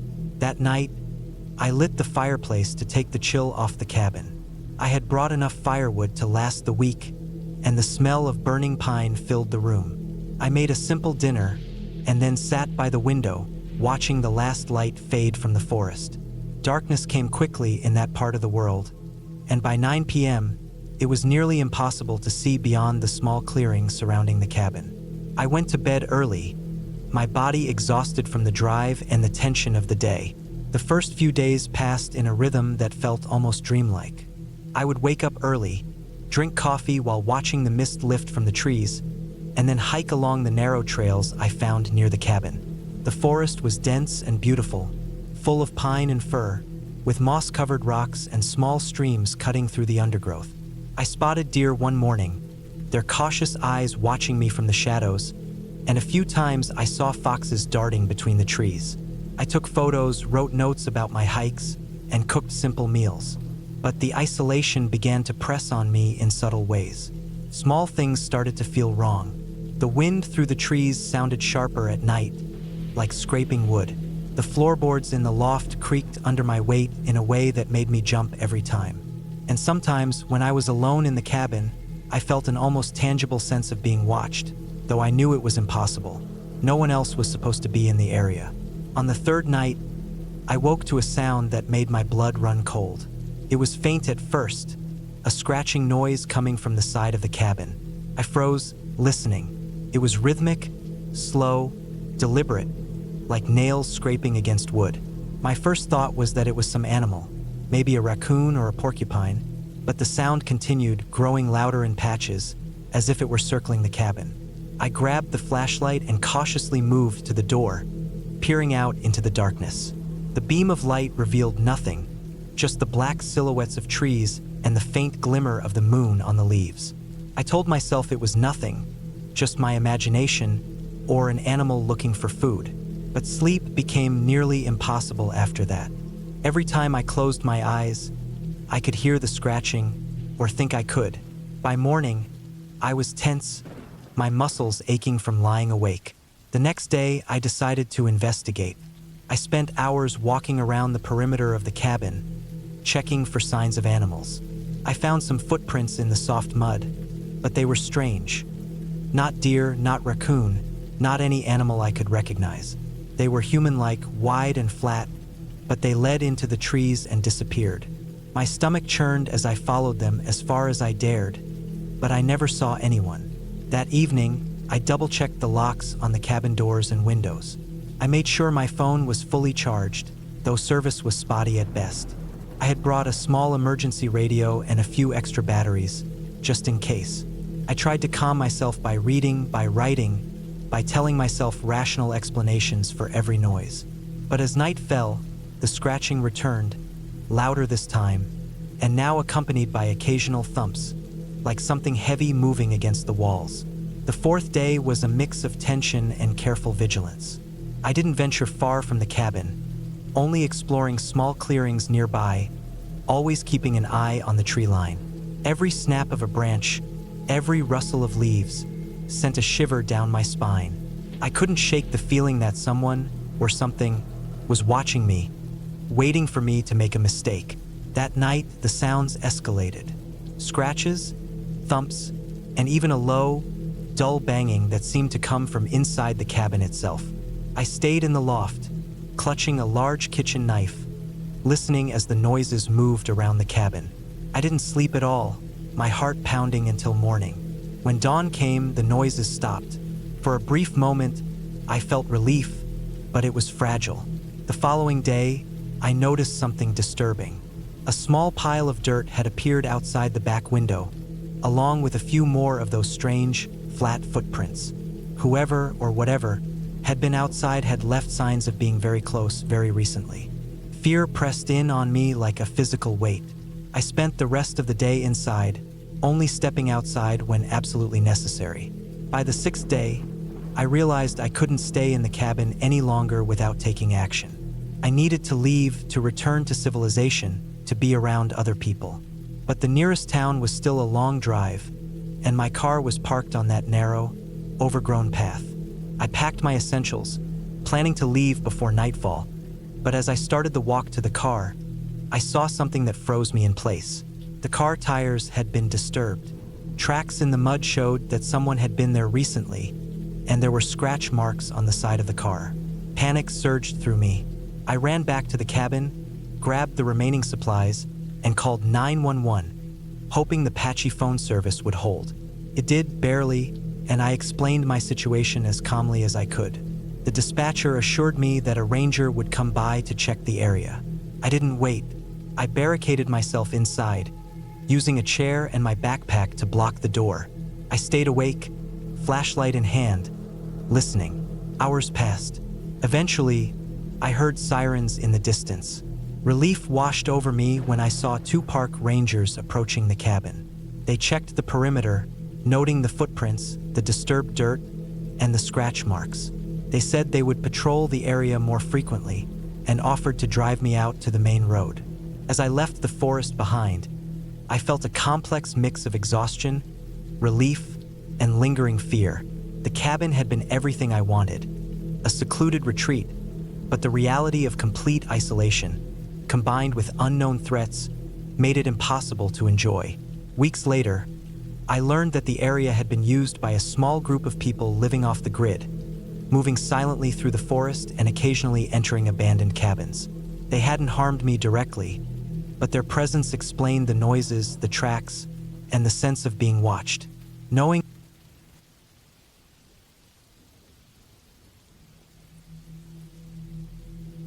I never thought I would end up in the situation I found myself in during the summer of 1998. I was 24, fresh out of college, and desperate to escape the city. I had spent too many years buried in textbooks, deadlines, and the endless hum of traffic. The air in Chicago, where I lived, felt heavy, sticky, and unreal. I needed silence, distance, and the kind of solitude that would make me confront myself. That's how I ended up renting a cabin in northern Minnesota, near the edge of the Boundary Waters canoe area. I had found it online through a small, barely maintained website, and the photos made it look like a perfect getaway. Rustic but intact, tucked away by a small lake, surrounded by dense pine and birch forests. The drive was long, nearly 12 hours, and the closer I got, the more I realized how little civilization existed out there. Towns became fewer and farther between, gas stations were rare, and the road narrowed until it was little more than a rough dirt track, flanked by trees so close they seemed to lean in toward each other. By the time I turned onto the final stretch leading to the cabin, it was late afternoon. The sunlight had that golden, slanted quality that comes just before dusk, and the trees cast long, almost menacing shadows. The forest was alive with sound. Birds, insects, and the low rustling of wind through leaves. At that point, it was still comforting, a reminder that life persisted outside the city's sterile hum. When I arrived, the cabin was just as the photos had shown, though more worn than I expected. The wood was weathered, gray in places, and the roof sagged slightly, but the windows were intact, and smoke curled lazily from the chimney. The small dock leading into the lake looked usable, though warped in some sections. I parked my old sedan on a patch of grass near the cabin, took a deep breath of the sharp, pine-scented air, and felt that strange, fleeting relief that comes from leaving everything behind, even if temporarily. I spent the first day unloading my car, stacking groceries and supplies in the kitchen, and lighting a fire in the stone fireplace. The cabin had no electricity, no running water, just a hand pump for the well and a kerosene lamp for light. The lack of modern comforts was a shock at first, but it felt right. I went to bed that night early, the wind whistling through the trees outside, thinking that this isolation was exactly what I needed. The first morning, I woke to absolute quiet. There was no city traffic, no neighbors, just the soft lapping of the lake against the shore and the occasional call of a loon. I spent the morning exploring the area around the cabin, walking along the dirt paths that wound through the trees, and noticing the way the light filtered through the thick foliage. I noticed small signs of life, squirrels rustling in the underbrush, fish jumping in the lake, birds darting from branch to branch, but nothing that suggested human presence. The closest neighbors, according to the map the owner had sent, were at least 2 miles away across rough, unmarked trails. It was on the second night that things began to feel off. I had spent the day fishing from the dock, swimming in the shallow parts of the lake, and chopping firewood for the coming week. I went to bed early again, though I couldn't shake the uneasy feeling that had settled in the pit of my stomach. Around 2 in the morning, I woke to a noise outside. It was soft at first, almost imperceptible. A rustling in the underbrush, a snap of a twig, then silence. I froze, straining to hear over the pounding of my heart. At first, I told myself it was an animal. Bears were common in the area, though usually they avoided humans. But something about the sound didn't match the way a bear or a deer moved. This was deliberate, careful. It circled the cabin, I realized, because I heard the same noise on the far side a few minutes later. My mind raced, imagining hunters, trespassers, people who might be out here without my knowledge. I had brought a small revolver for emergencies, though I wasn't a gun person, and I crept to the window, peering out into the darkness. The moon was nearly full, and its silver light filtered through the trees, illuminating the cabin's yard. I couldn't see anyone, but I kept hearing soft movements just beyond the line of sight. The sound grew louder, a low crunch of leaves and twigs underfoot, and my chest tightened. I considered leaving the cabin, driving back the 12 hours to town, but something kept me there. I reasoned that if it was an animal, staying put was safer. If it was a person, running might draw attention. Eventually, the noise stopped, and I forced myself to sleep, though I slept fitfully, waking every hour to listen. By morning, the unease hadn't left me. I checked the perimeter, circling the cabin and inspecting the ground. Nothing looked disturbed. No footprints, no drag marks, no signs of human intrusion. Only the broken twigs and leaves that could have been from any animal. Still, I couldn't shake the sense that I had been watched. Over the next few days, the pattern repeated. During daylight, everything seemed normal. I fished, swam, and explored, seeing only signs of natural life. But at night, I would hear the sounds of someone or something moving around the cabin. Always careful, always just out of sight. I became hyper-aware of every sound. A squirrel dropping a pine cone would make me jump. I started keeping my revolver on the nightstand, loaded, ready, even though I had never fired it before. I began to notice that food supplies sometimes seemed slightly moved, a can shifted, a piece of wood out of place. It wasn't much, but enough to convince me that I was not alone. By the fifth night, my fear became more tangible. I stayed awake, listening intently, trying to catch a glimpse of whoever, or whatever, was outside. Around 1:30 a.m., I heard it again, the soft crunching, deliberate, moving around the cabin. This time, I grabbed my flashlight and slowly stepped outside, heart hammering, revolver in hand. The air was cold, thick with moisture, and the forest seemed to close in on me. I swept the flashlight across the yard, across the tree line, but saw nothing. Then I noticed the tracks. Human footprints, bare and wet from the previous day's rain, leading from the tree line to the edge of my porch. My stomach sank. Someone had been watching me, studying me, without leaving obvious evidence. I followed the tracks with my eyes as they led away into the forest, disappearing into the darkness. I didn't sleep that night. I sat by the fire, revolver in hand, flashlight ready, listening to every sound until dawn. The next day, I realized I needed a plan. I couldn't stay in the cabin without knowing if someone was out there, waiting. I explored the surrounding area carefully, making sure to note all paths leading to and from the cabin. I built makeshift barricades at the doors and windows, piling firewood and furniture against entry points, hoping they would serve as deterrents or at least give me time if someone tried to enter. I prepared my small generator for emergency power, even though I rarely used it, and stocked extra water and food in case I had to hide out for an extended period. That night, I was ready.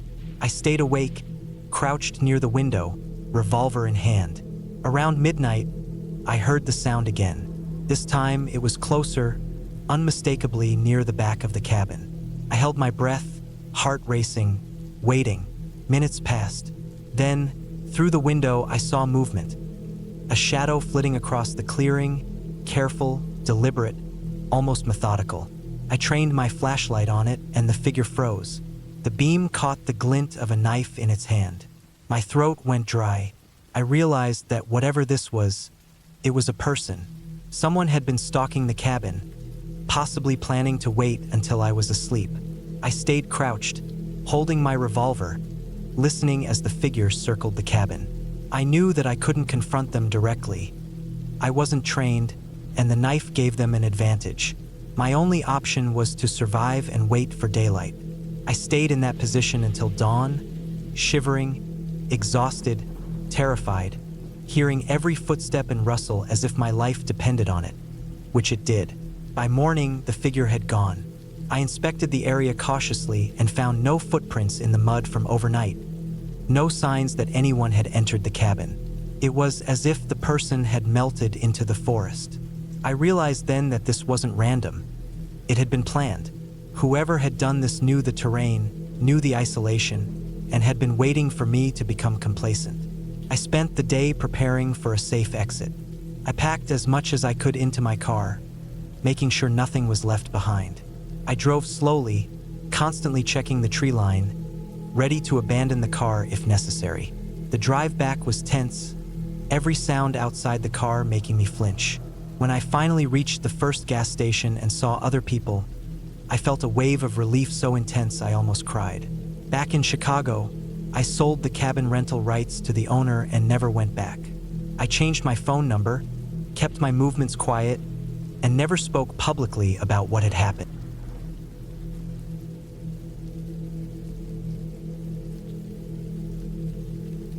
It was the summer of 1997, and I had just turned 26. I had spent most of my life in Chicago, but I wanted to escape the constant noise and smog for a while. So I rented a small cabin in northern Minnesota, deep in the woods, near the border with Canada. The cabin was old, built sometime in the 1950s, made of dark wood, with a steep roof covered in moss and pine needles, and a stone chimney that looked like it hadn't been used in years. The listing said it had electricity and running water, but I didn't trust it completely. I wanted isolation, peace, and quiet, but I wasn't prepared for how intense it would feel to be alone in the woods. I drove up on a Saturday morning in late June. The road had turned from pavement to gravel and then to packed dirt. The forest had grown thick, the trees so tall they blocked out almost all sunlight in some areas. Birds were everywhere, but they didn't sing in harmony. Their calls sounded abrupt and distant. I parked my old Ford Ranger in front of the cabin, the tires crunching against the gravel, and I stepped out. The air smelled like wet pine needles and damp earth. The sun was high, and the heat pressed against me as I lifted the bags from the truck bed. The cabin was smaller than it looked online. A single room with a loft above, a small kitchenette, and a bathroom that smelled faintly of mildew. There were 2 windows in the main room, one facing the dirt road I had driven in on, the other looking out over a slope that descended into a thick forested valley. I unpacked slowly, trying to convince myself that being completely alone would be fine. I had brought food for a week, a portable camping stove, water bottles, a few cans of soup, a lantern, batteries, and a thick blanket. I even brought a small rifle for protection, though I hoped I wouldn't need it. The first night was quiet, almost unnervingly so. I lay on the small mattress in the loft, listening to the sounds of the forest. There was the occasional crack of a branch, the rustle of small animals in the underbrush, and something else I couldn't identify at first. A low, irregular snapping sound that didn't follow any pattern. It wasn't a branch breaking underfoot. It was more deliberate, almost like something large moving slowly through the trees. I tried to tell myself it was a deer or maybe a moose, but sleep didn't come easily. I kept imagining someone watching the cabin, moving just out of sight. The second day, I decided to explore the area. I wanted to understand my surroundings so I wouldn't feel trapped. The trees grew dense almost immediately, and the forest floor was uneven, littered with fallen logs, rocks, and thick underbrush. I noticed a faint trail leading downhill to a small creek. It wasn't marked on the map I had, and it looked like it hadn't been used in years. Curiosity got the better of me, and I followed it. The creek was shallow and clear, water moving slowly over smooth stones. There was a sudden smell of something rotten, and I realized a small animal had died somewhere upstream. I felt a shiver, though I told myself it was just the forest being forest. As the sun began to drop, I returned to the cabin, carrying a few sticks for the fireplace. I made a small fire, just enough for light, and boiled water for dinner. As I ate, I noticed the snapping sound again, closer this time. My heart beat faster. I kept the rifle close, even though it was unlikely anyone would be out here. I told myself it was just a bear, maybe, or some large animal. Bears were common in Minnesota, and they were curious creatures. Still, there was something unnerving about the precision of the noises, the way they moved through the trees like they were tracking me. That night, I couldn't sleep. Every snap of a twig, every rustle of leaves made me tense. I stayed in the loft, watching the window as darkness settled over the forest. The wind picked up, rattling the window frames. Then I heard a crunch near the front door, followed by a soft scraping sound. I froze, clutching the rifle. I waited. There was nothing else. I convinced myself it was a branch falling or an animal brushing against the cabin. I didn't sleep until the sky started to brighten, pale gray bleeding into the forest through the windows. The next morning, I walked around the cabin, checking for signs of entry. There were none. Nothing had disturbed the ground around the cabin except for my own footprints from the previous day. I felt foolish for being so frightened, but the creeping sense of unease didn't leave me. I stayed inside, organizing my supplies, cleaning the cabin, trying to focus on mundane tasks. I even tried reading a book, but the forest outside seemed to press against the windows, and I felt like I was being watched from every angle. On the third night, the sound came again. This time, I was ready. I had barricaded the door with a chair and a heavy box from the kitchen. I had the rifle loaded and ready. I sat in the loft, eyes wide, listening. The sound was different now. It wasn't just snapping branches. It was deliberate, methodical. Something large was circling the cabin. I heard a heavy footstep thump against the wooden porch, followed by a pause, then another. The pause lasted too long to be an animal. I gripped the rifle and waited, listening to the heartbeat in my ears. After what felt like an eternity, the noise receded. I didn't sleep again that night. By the fourth day, I was exhausted, both physically and mentally. I couldn't focus on anything. Every shadow in the cabin seemed like a figure waiting to strike. I spent most of the day cleaning, trying to make noise to scare whatever was out there. I hammered on the walls, threw rocks at the trees nearby, even shouted into the empty forest. Nothing answered, yet I could feel it, the presence. It was there, just out of sight. I didn't know if it was a person, a bear, or something else, but my survival instinct screamed that I needed to leave. I packed my things hastily and prepared to hike out. The nearest road was about 3 miles through thick forest. I knew it would be a long trek, but staying was no longer an option. As I left, I noticed fresh footprints near the creek, human footprints. Large, heavy, wearing boots. I felt a rush of fear that made me stumble. Whoever had been following me or waiting was real, and they had been watching for days. The walk was grueling. The forest was dense, and the trail was overgrown. My legs ached, and my arms scraped against branches and thorns. I kept hearing movement, but every time I turned, there was nothing. My mind raced with thoughts of what might be out there. A hunter, someone who wanted the cabin, someone who wanted me. I forced myself to keep moving, focusing only on the direction of the dirt road I could faintly see ahead. After nearly 3 hours, I stumbled onto the road. Relief hit me like a wave. I ran, not looking back, until I reached a small town about 10 miles away. I flagged down a truck driver who gave me a ride to the nearest gas station. I called the local sheriff, explained the situation, and they took a report. They said that the cabin had been broken into a few times in the past by people looking for supplies left behind by renters. They checked the area and found no one, but they told me not to return alone. Weeks later, I returned with 2 friends and proper equipment. We inspected the cabin, and it was clear someone had been there recently. Footprints, disturbed furniture, and even scratch marks on the walls. They had likely been hiding nearby the entire time I was there, watching, waiting for me to let my guard down. The realization that I had been living under constant surveillance, that someone could have confronted me at any moment, made my skin crawl. But the relief of being alive, of escaping without harm, outweighed the terror. I learned that wilderness isolation carries risks beyond wildlife. People are unpredictable, and solitude can be a dangerous luxury. Since then, I never went to remote cabins alone.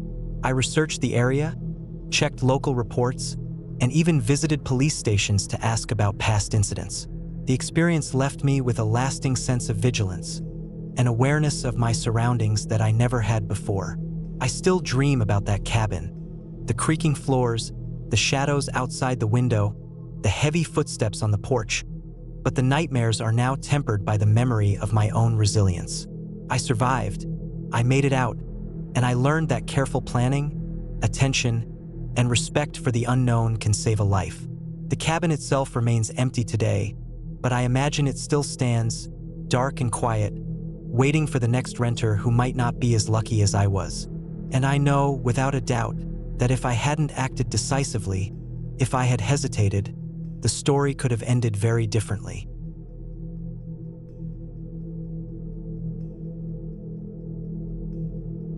I still remember the first time I saw that cabin, tucked deep in the woods of northern Maine, near Baxter State Park.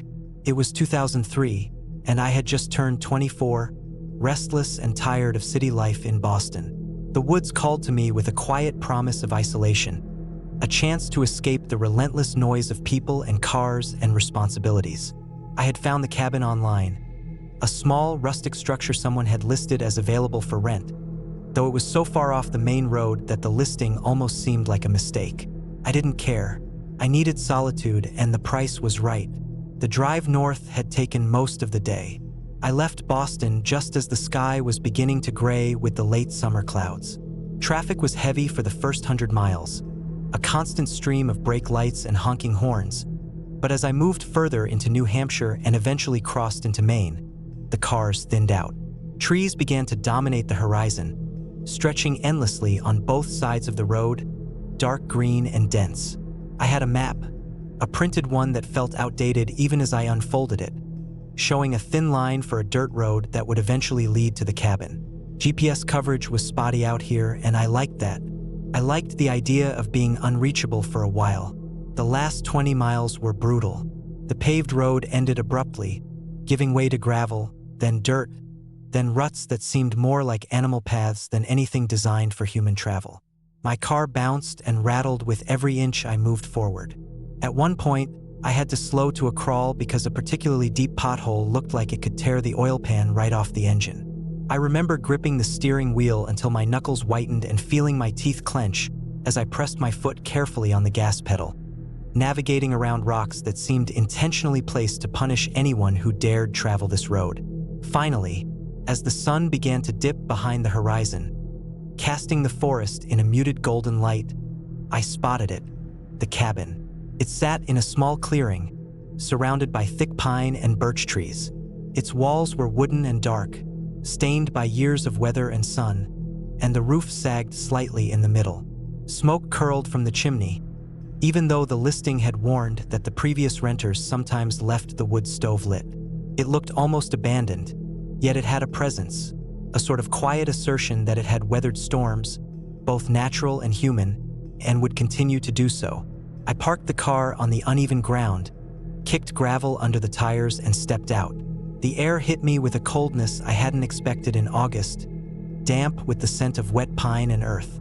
I carried my backpack and the small duffel bag with extra supplies, moving carefully over the uneven ground. The door creaked when I opened it, a deep, hollow sound, like the cabin was groaning at my intrusion. Inside, the cabin smelled of old wood, dust, and something faintly metallic, probably rust from the stove.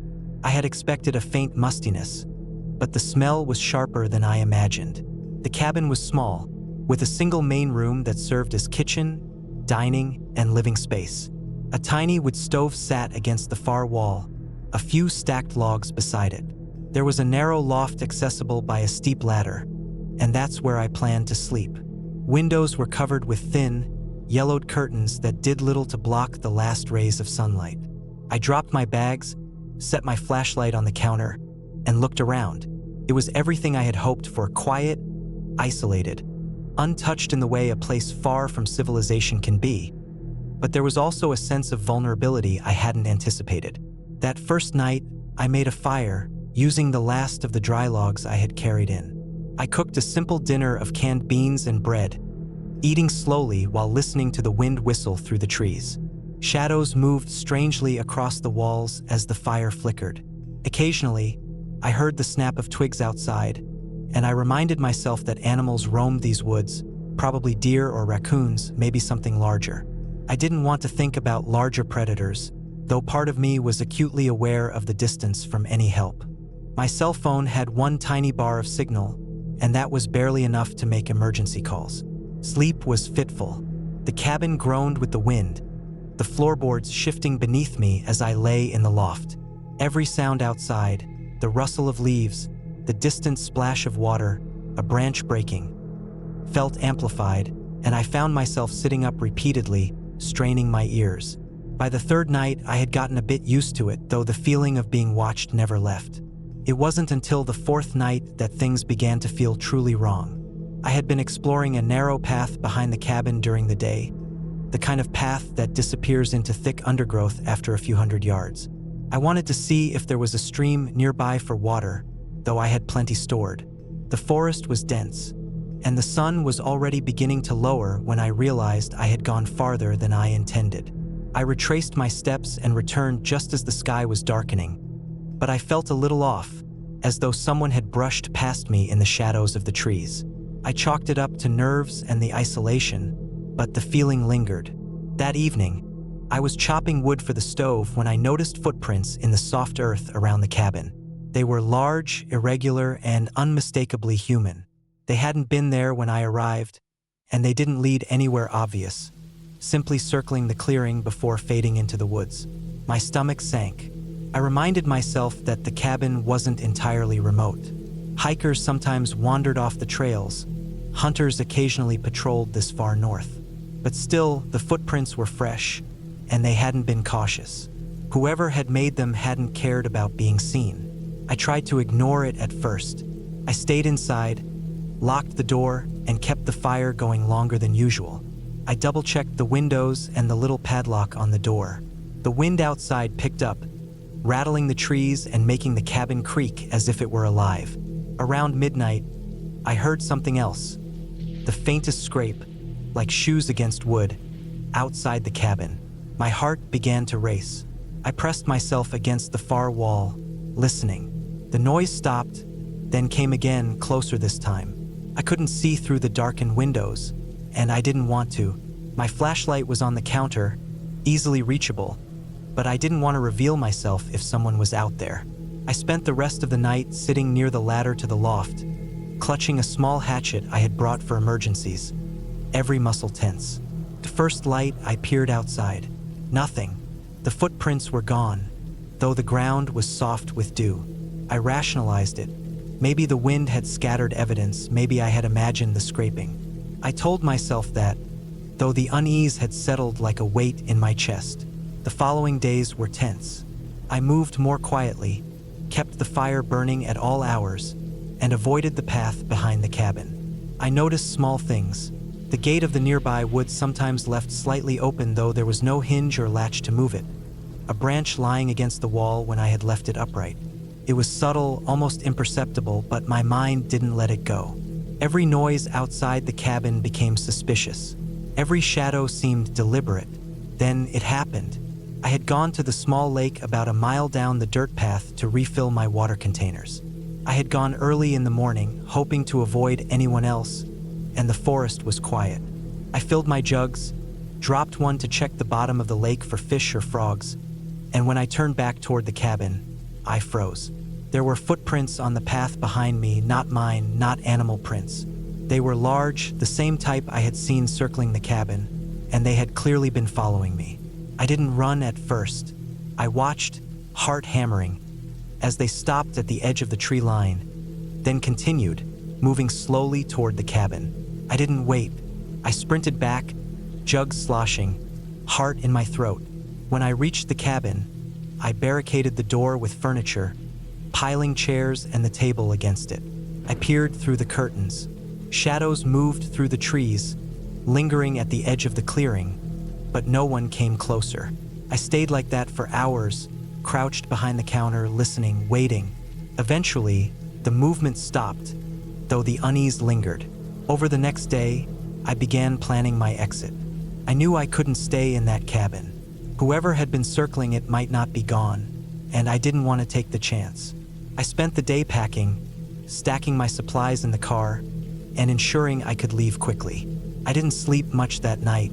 Every sound outside, the wind, the creaking trees, even the distant call of a bird, felt like a threat. I left at first light, driving the rough road back toward the paved highway. I kept my eyes on the trees, scanning for movement, and my hands clenched the steering wheel so tightly I thought my knuckles would break. I didn't stop once until I reached a gas station in Millinocket, shaking as I pumped fuel and bought a bottle of water. The relief was overwhelming. I knew I had escaped. Looking back, that cabin wasn't inherently dangerous. There was nothing supernatural about it, nothing extraordinary beyond its isolation. The danger came from the unknown, from the possibility that someone could be near.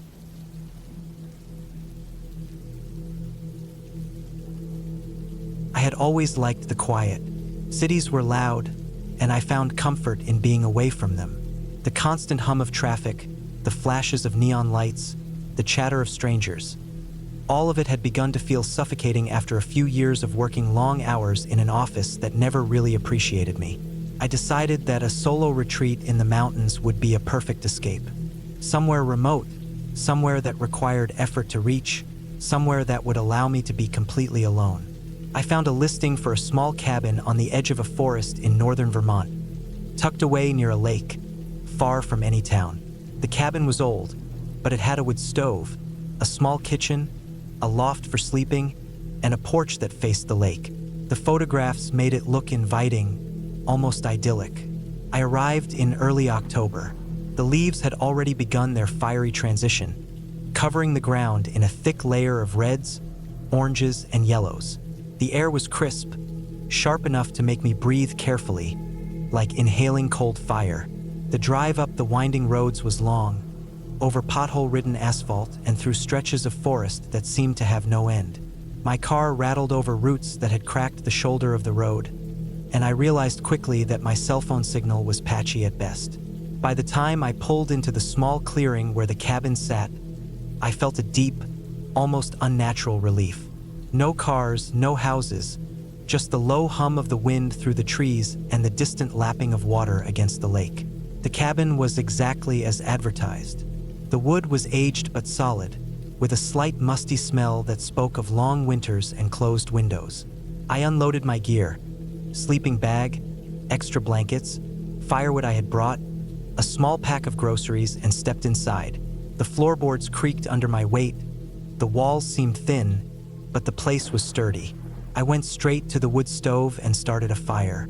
The smell of burning pine filled the cabin, warming it immediately, and I realized that I had not felt this comfortable, this isolated in years.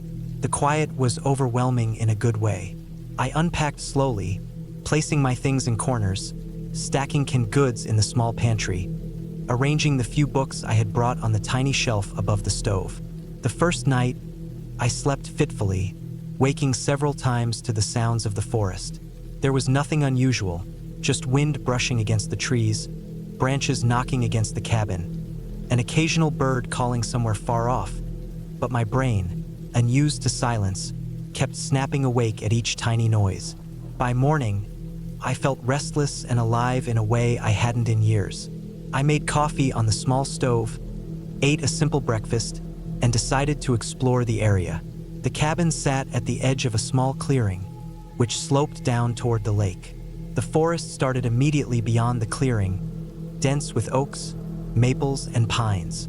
I hiked carefully, following a narrow deer trail that led deeper into the woods.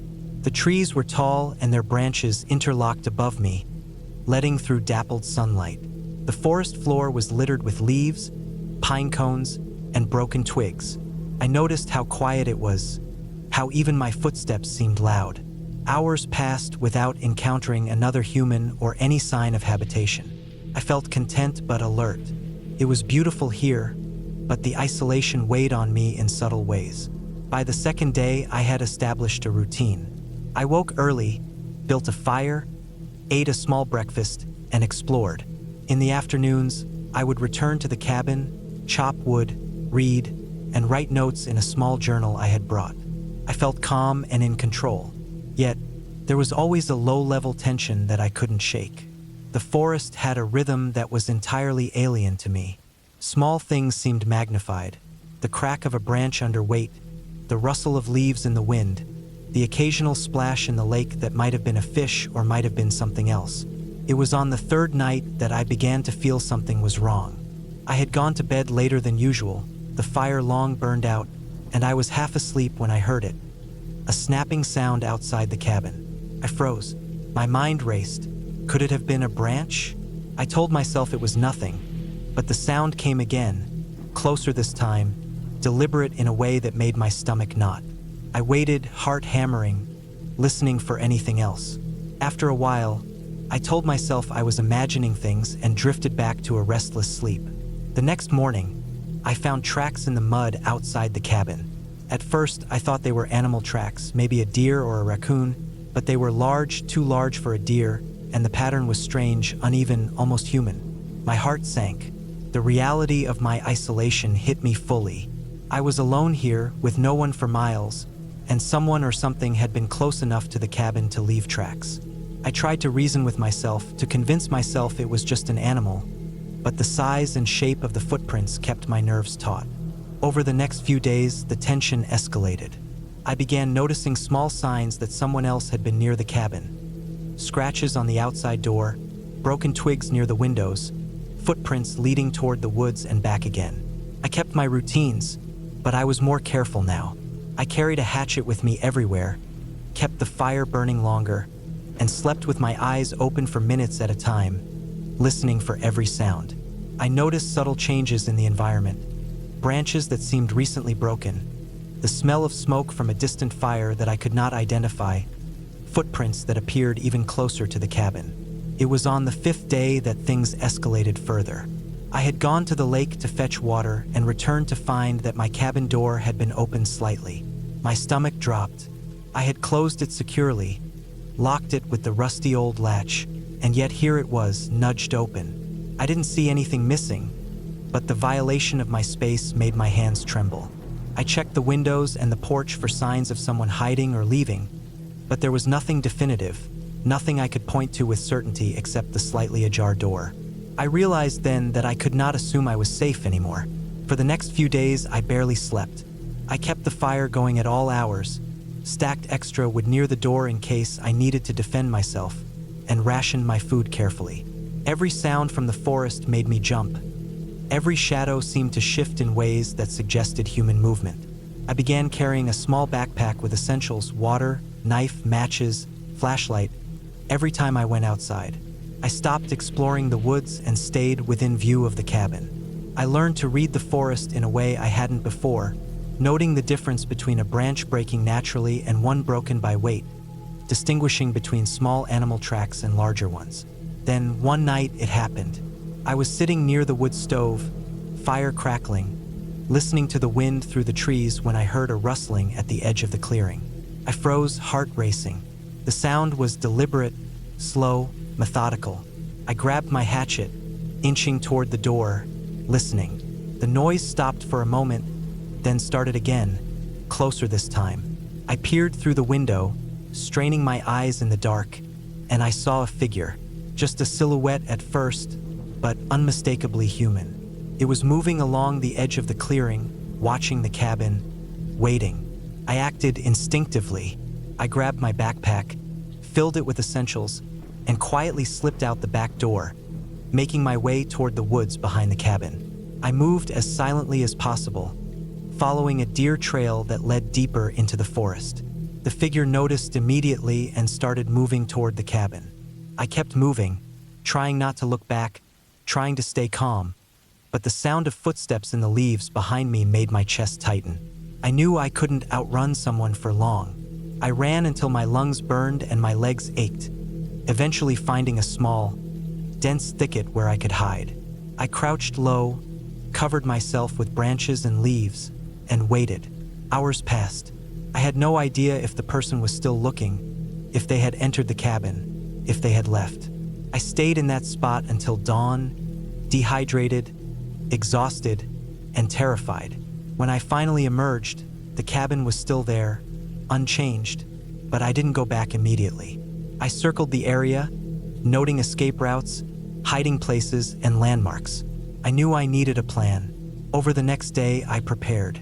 I gathered supplies, made a mental map of the forest, and decided that I would leave as soon as night fell. I couldn't stay there any longer. That evening, I packed everything I could carry, leaving heavier items behind, and set out quietly. I followed the dirt road I had arrived on, sticking to the trees as much as possible, moving slowly to avoid detection. I didn't see anyone, but I felt their presence constantly, like a shadow that would not leave me alone. By the time I reached my car, hours later, I was bleeding from scratches, covered in dirt, and completely exhausted. I had managed to keep the figure from noticing me, but I knew that if I had been caught, I would not have made it out. My hands shook as I started the engine, glancing at the darkened woods behind me. I drove down.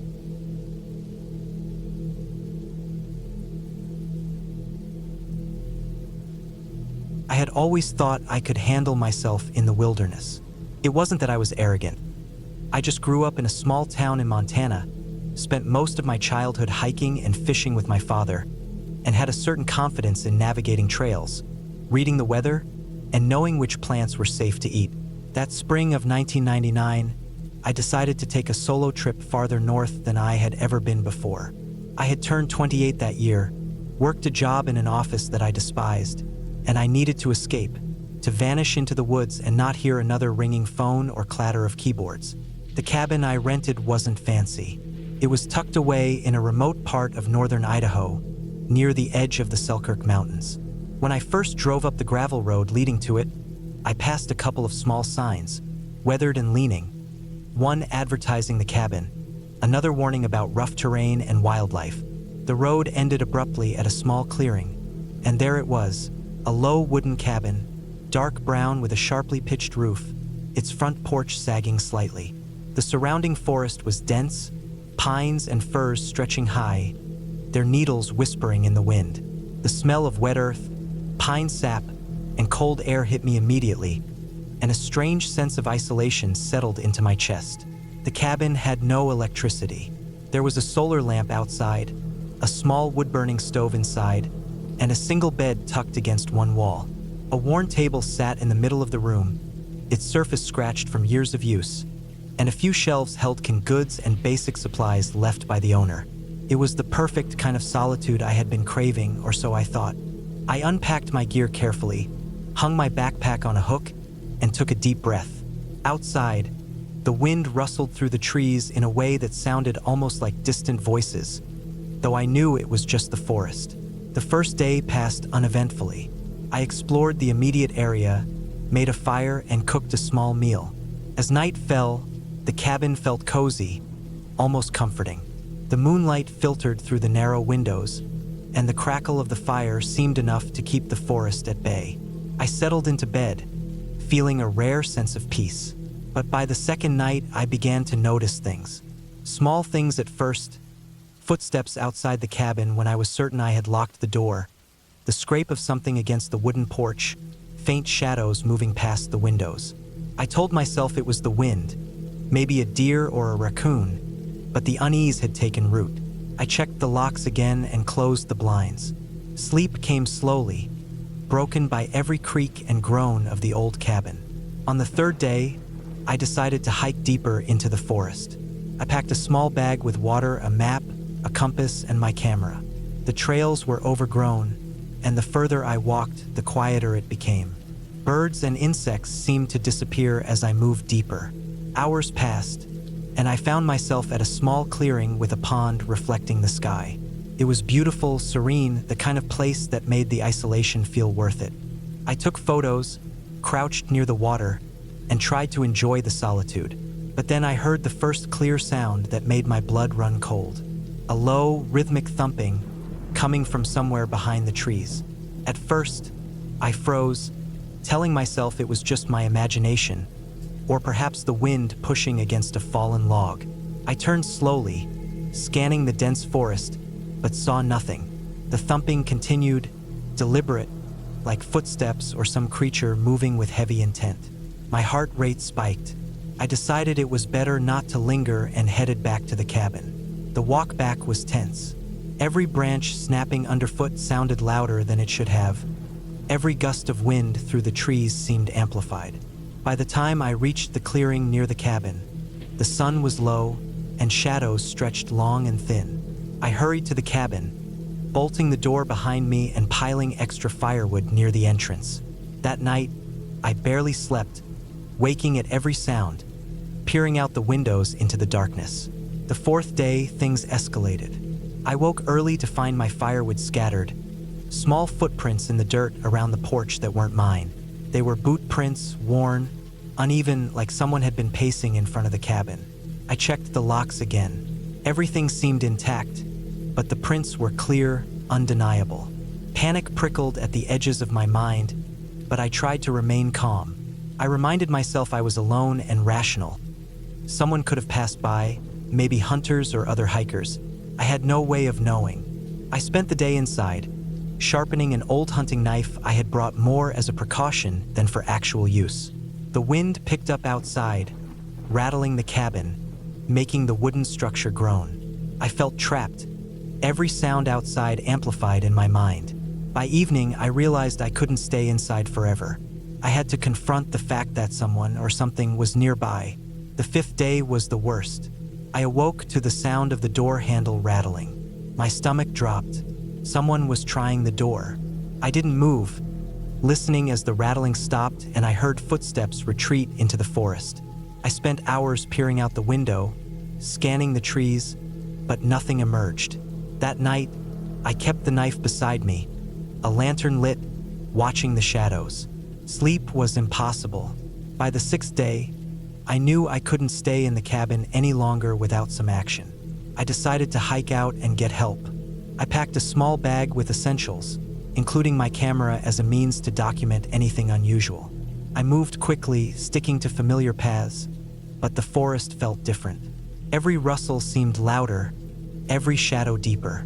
By midday, I had reached a small trail that led to a logging road I remembered seeing on the map. Relief flooded me. Then I saw a figure. At first, I thought it was a tree stump, a trick of the light, but it moved.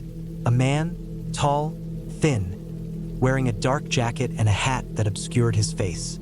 He was standing on the edge of the road, watching. My stomach turned. I ducked behind a tree, heart hammering. The man didn't move, but I knew he had seen me. Panic surged. I had no choice but to run. I sprinted down the trail toward the road, the undergrowth clawing at my legs, branches slapping my face. I dared not look back. When I finally reached the logging road, I ran straight into a truck. The driver, a local logger, was shocked to see me emerge from the forest in a panic. I explained, as quickly as I could, that someone had been near my cabin, watching, following. He didn't ask many questions, just nodded, gesturing for me to get in. I rode with him for nearly an hour, the road twisting and turning, until we reached a small town. There, I finally found police officers who took my report seriously.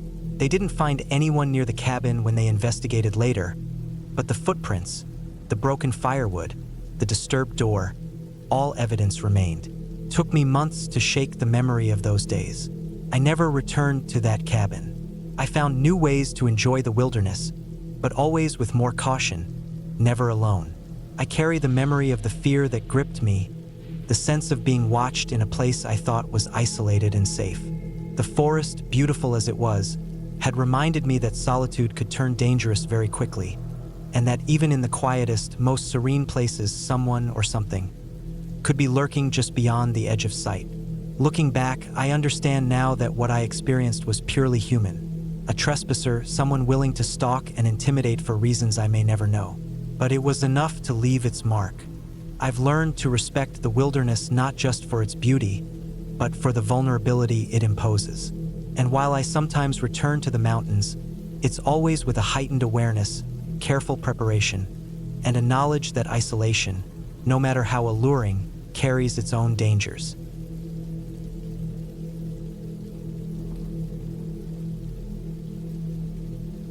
I remember the drive clearly, though the memory now makes my stomach churn.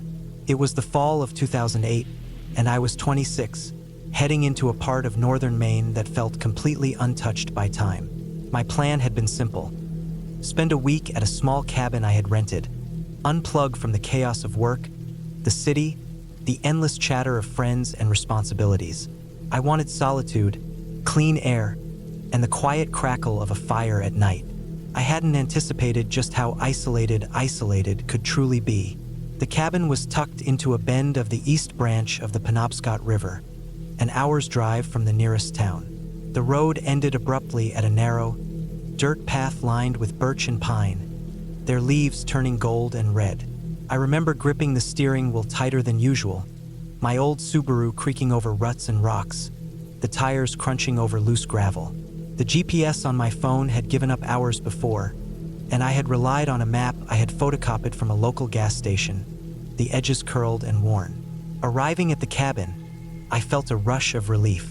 It was small, single-story, made entirely of logs, with a stone chimney that rose crookedly into the gray sky. The windows were dusty but intact. A small wooden porch creaked under my weight as I stepped inside. Inside, it smelled of damp wood and old pine, faintly of mildew, but nothing overpowering. There was a tiny kitchen with a wood stove, a table, and a few chairs. A single bedroom with a lumpy mattress, a blanket folded neatly at the foot, and a small bathroom with a cold, running water sink. It was perfect, if austere. That first evening, I made a fire in the stone hearth, the smoke curling lazily up the chimney. The sun had dipped below the trees, and the forest outside was quiet, the occasional rustle of squirrels or birds the only sounds. I had brought a few groceries: canned beans, rice, a small pack of dried meat, and a bag of apples. I cooked a simple dinner, ate it slowly while staring into the fire, and felt a sense of peace I hadn't realized I needed so badly. The air was cold, the wind through the trees crisp, and I fell asleep to the occasional sound of branches scraping against the cabin walls. The next morning, I woke to a thick fog blanketing the river. I dressed quickly in layers and went for a short walk along the bank. The fog made everything seem distant and distorted. The trees appeared as gray shapes, and the river was a pale smear in the haze. I took photos with my camera, trying to capture the eerie beauty of it. Around mid-morning, I heard it. A low, steady thumping sound, distant but persistent, like a drumbeat, echoing through the trees. I froze, listening, trying to determine if it was natural. Maybe a fallen tree shifting in the river, or some animal moving through the underbrush. But it had a regularity that unnerved me. Over the next day, the sound grew more pronounced. I kept telling myself it was nothing, maybe a logging operation somewhere upriver, though I hadn't seen any signs of industry. The more I tried to rationalize it, the less it made sense. By the third day, I realized I wasn't seeing anyone else in the area, and the sound had a proximity now. It seemed to move closer. I began locking the cabin door, checking the windows, examining the forest line with my binoculars. The thumping never seemed to stop, not for more than a few hours. On the fourth night, I was awakened by a noise that made my heart leap into my throat. Something heavy had struck the side of the cabin. One sharp, violent thud, then silence. I stayed frozen in bed, listening to the faint rustle of leaves and branches. My mind raced. Animals, I told myself. Maybe a bear trying to reach the smell of food I had left on the porch. But I had read enough about bears to know that they weren't normally capable of hitting something with such a precise blow. The next day, I ventured further down the path along the river to see if I could find anything that might explain the sounds. The morning mist had cleared, leaving the forest bright with late autumn sun. I noticed large footprints pressed into the soft mud near the water's edge, human-like but much larger than mine, perhaps 15 inches long, with deep impressions indicating weight. They were spaced far apart as though whoever or whatever was walking had a long stride. My stomach sank. I followed the prints cautiously, but they disappeared after a few hundred feet. No other signs, no discarded items, nothing that would give me a hint as to who or what had made them. The following nights were the worst. The thumping grew louder, more frequent, sometimes in the dead of night, sometimes just before dawn. Sometimes it moved around the cabin, hitting different spots. The walls, the roof, the porch. The sound of footsteps, heavy and deliberate, circling the cabin, kept me awake. I began sleeping with a small hatchet next to my bed, my camera ready to photograph anything suspicious. Every creak, every branch snapping outside sent me into a panic. I realized I had no phone reception. My emergency beacon wasn't working, the trees blocking the signal entirely. I was utterly alone. By the sixth night, exhaustion had taken its toll. I could barely keep my eyes open, the anxiety gnawing at me constantly. I tried to convince myself to leave the cabin, to drive back down the long, twisting road and escape to the nearest town. But a storm had begun, rain tapping against the roof, wind rattling the windows. The mud on the path had turned into slick, treacherous muck. Driving would be dangerous even in daylight. I had no choice but to stay. That night, the thumping became more than just a sound. I heard movement outside, soft scraping against the walls, low groans carried on the wind. I held my breath, barely daring to blink, straining to see through the darkness. Hours passed and sleep never came. Dawn finally arrived with a dull gray light that did little to ease my terror. I made my decision immediately. I would leave. By mid-morning, the rain had slowed to a drizzle. I grabbed my coat, my backpack, and my camera, and I slipped quietly out the back door. The mud made the trek back to the car slow and grueling. Every few steps, I glanced over my shoulder, expecting someone to emerge from the trees, but the forest remained still. The heavy thumping had stopped, as though the storm had chased it away, or whatever it had been had retreated. The drive back to town was tense. I kept checking the rearview mirror, the road slick and narrow, the forest closing in on either side. I arrived at the gas station on the main highway exhausted, soaked, and trembling. I filled my tank, washed my face in the cold water of the restroom sink, and sat down to steady my hands. I noticed the news feed on the station's small TV, and my blood ran cold. A man had been arrested 2 days prior, captured in a small town miles from where I had been, accused of stalking remote cabins along the river. He had broken into homes, watched residents from the woods, sometimes striking violently if he felt threatened. The description matched what I had seen. A large man, extraordinarily strong, walking silently through the forest. The realization hit me fully only then. I had been a target. My thumping, the circling, the presence that seemed to stalk me from the shadows. He had been nearby the entire time, watching, testing, waiting. I had been lucky. The storm, the isolation, everything had conspired to keep me alive. I never returned to that cabin. In fact, I never rented a remote cabin again. The experience stayed with me for years. The panic, the sleepless nights, the feeling of being hunted in a place that was supposed to be a sanctuary. Eventually, I sought therapy, learning to cope with the lingering anxiety and hypervigilance. I told myself that my fear was normal, justified even, but I also learned the importance of preparedness. Since that incident, whenever I spend time in the woods, I always check for signs of other people. I never go alone, and I carry emergency communication devices. The lesson was harsh, but I survived. And for years afterward, every time I hear a strange sound in the woods, I think of that week in Maine, and I am reminded how fragile solitude can be when someone with ill intent chooses to invade it. Even now, I sometimes replay the memory of that sixth night, lying awake as the wind howled and the thumping never stopped, wondering how close he had been, how many feet away, or just beyond the edge of the fog. The terror was real, but so was the relief when I finally reached the highway.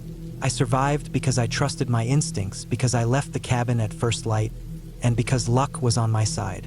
It taught me to respect the wilderness, but also to respect the dangers that can lurk in human form. It was a week I will never forget, a story I will carry for the rest of my life. A terrifying, realistic experience of true isolation and the threat of a human predator.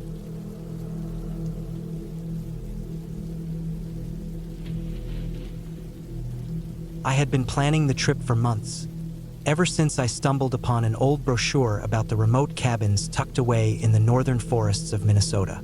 I was 29, living alone in Minneapolis, and the stress from my job at the accounting firm had been building to the point where I needed to completely remove myself from everything for a while. The idea of spending a week in a small, isolated cabin with nothing but the woods, a lake, and the occasional bird or deer sounded perfect. I booked a cabin that was advertised as completely private on the northern edge of Leech Lake. The year was 2017, and I had never been there before, but the pictures on the website looked inviting. Small log cabin, stone fireplace, a dock leading into the water, and miles of untouched forest in every direction. I left early on a Friday morning in June. The roads outside the city were quiet, the air crisp and filled with the scent of early summer. I had packed all my necessities carefully. A cooler with food for 7 days, water, basic cooking supplies, flashlights, a first aid kit, a heavy-duty camping knife, and a small battery-powered radio. I wanted to be prepared for anything. The drive was long, about 6 hours from Minneapolis, and I spent most of it listening to the quiet hum of the engine and the occasional song on the radio. As I left the last town behind, the asphalt road gave way to rough gravel, and the tall pine and birch trees began to close in around me. I could feel the tension from city life slowly seeping out of me with every mile.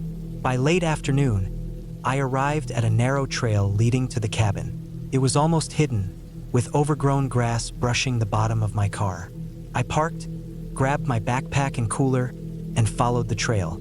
The forest was silent except for the occasional rustle of leaves and the distant sound of water. After 20 minutes of walking, I finally saw it. The cabin, small but sturdy, sitting on the edge of the lake with the dock stretching out into the still water. Sunlight reflected off the surface of the lake, giving it a calm, peaceful glow. I took a deep breath, feeling both exhilarated and slightly nervous at the same time. The cabin was rustic. The wooden logs were weathered, darkened by years of exposure to the elements, but they were solid. The roof had a few missing shingles, and the small chimney looked as though it hadn't been used in a while. Inside, it was simple but functional. A small kitchen with a wood stove, a narrow table, 2 chairs, a bedroom with a single bed, and a loft with another mattress. There was no running water, no electricity except for a small solar lamp in the corner, and no phone signal. It was perfect. I unpacked, organized my things, and spent a few minutes exploring the surrounding area. The forest stretched in every direction, dense and impenetrable in places, while the lake sparkled in the sunlight. I could see fish occasionally breaking the surface, and a heron standing silently at the edge of the water. The first night was uneventful. I made a simple meal over the wood stove, ate slowly while listening to the soft creaking of the cabin settling, and then climbed into the bed, falling asleep to the sound of wind rustling through the trees. I slept soundly, almost too soundly, waking up only when the morning light seeped in through the small windows. The next few days were tranquil. I spent my time fishing from the dock, hiking along the trails, and photographing the wildlife. The peace was exactly what I had hoped for, and I began to forget about deadlines, emails, and responsibilities. I started noticing little details about the forest that I had never paid attention to before. The subtle differences in the bark of the trees, the way the wind changed the scent of the air, the faint tracks of animals in the mud along the shore. Each day felt slower, more deliberate, almost timeless. On the 4th day, though, something shifted. It started in a small way, the feeling of being watched. I had been sitting on the dock early in the morning, fishing quietly, when I caught the sense that I was not alone. The feeling was subtle at first, a tingle at the back of my neck, a faint awareness that someone or something was nearby. I turned slowly, scanning the tree line, but there was no one there, only the forest, dense and quiet. I shook my head, telling myself it was just my imagination. The cabin was so isolated. Any sound from a human source would be distant, and the wind could easily create strange noises. But as the day went on, the feeling persisted, growing stronger in the quiet moments. That evening, as I was making dinner, I noticed something odd. Footprints. They were faint, pressed into the soft earth near the edge of the forest, leading down toward the lake. I froze, staring at them, counting the steps in my mind. They were too small to be from a grown man, too large for a typical animal. I ran through the possibilities, trying to rationalize. Could it be a local kid wandering? I doubted it. The cabin was nearly unreachable without a car, and no one had seen me in days. The footprints didn't circle back either. They ended abruptly at the lake. I examined the area carefully and found no further tracks. The unease that had been building all day solidified into a knot of anxiety in my chest. I stayed inside for the rest of the night, double-checking the locks on the doors and windows, making sure nothing could come in while I slept. The next day, I stayed vigilant, Every sound seemed amplified. The snapping of twigs, the rustle of leaves, the distant caw of a crow. I hiked further along the trails than before, trying to see if anyone could be nearby, but the forest remained empty. By late afternoon, though, I realized something disturbing. My supplies were disturbed. Not stolen, not completely, but moved. A few cans of beans were shifted on the shelf. A loaf of bread I had set on the table was now on the floor, slightly torn at one corner. My stomach dropped. I was alone, right? Or so I thought.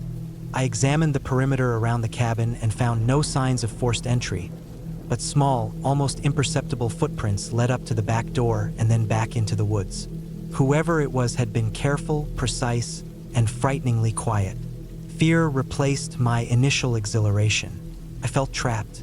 The thought of leaving crossed my mind, but I had driven so far, and the nearest town was nearly an hour away. I considered hiking out, but with darkness approaching, it was too risky. I tried to keep busy, cleaning the cabin, gathering firewood, anything to stay focused and not spiral into panic. That night, I barely slept. Every creak of the cabin, every whisper of wind, felt like a potential intruder. I stayed awake for long stretches, clutching my camping knife and listening intently.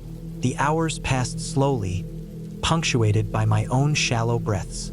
The following morning, I noticed more signs. Small items had been moved again. My water bottle was not where I had left it. A notebook I used to jot down observations was flipped open to a blank page. I felt certain someone had been inside while I slept. My heart pounded as I considered the options. Leave immediately, confront whoever was there, or hide.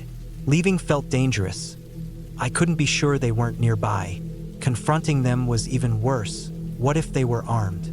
Hiding seemed my only temporary choice. I spent that day preparing.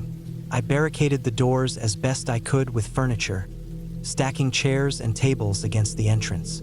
I checked my knife, placed the heaviest objects within reach, and tried to reinforce my sense of control. I stayed near the center of the cabin, where I could see any entry point. Hours passed. I kept myself busy by writing in my notebook, documenting everything, detailing every movement, sound, and thought. The isolation intensified, magnifying my fear. Every shadow became threatening, every noise suspect. By evening, I was exhausted, both physically and mentally, but the sense of being watched never left.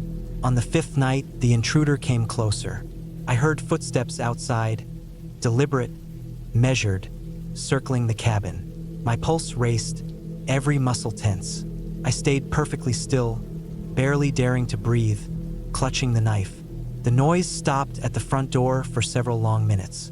I could hear my own heartbeat thundering in my ears. Then, suddenly, the footsteps retreated back into the forest, fading into the darkness. I did not sleep that night, remaining alert until the first light of dawn. The next morning, I realized that I had no choice but to leave. I packed my supplies as quietly as possible, storing food, water, and the essentials in my backpack. I took a deep breath and checked the forest around the cabin. The footprints were gone. Whoever had been here was either gone or hiding. I walked quickly down the trail to my car, constantly scanning the trees. Every snapping twig made me flinch. After what felt like an eternity, I reached my car, unlocked it, and started the engine. The gravel road seemed longer than ever as I drove away, glancing in the rearview mirror for any sign of movement. The drive back to the main highway was tense. I kept my doors.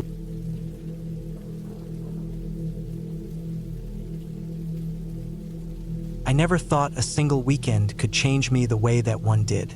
It was the fall of 2012, and I had just turned 24. I had been working at a small digital marketing firm in Minneapolis for nearly 3 years, and the constant buzz of emails, calls, and deadlines had left me feeling hollow and restless. That's why I decided, on a whim, to escape to a cabin in northern Wisconsin, far away from the city's clamor. I wanted silence, something tangible, unbroken, except by the natural sounds of wind, water, and the rustling of trees. I wanted solitude. I found the cabin listed online. A small, rustic place, nestled on the edge of a dense forest with a private lake behind it. The pictures promised a log structure with a wood stove, a loft for sleeping, a small dock that extended into the water, and enough space for a few days of complete isolation. The owner, a man named Curtis, assured me over email that the cabin was maintained regularly and that I would have no issues.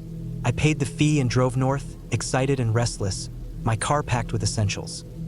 Canned food, bottled water, a small propane stove, firewood, a first aid kit, and a stack of paperback books I intended to read in complete silence.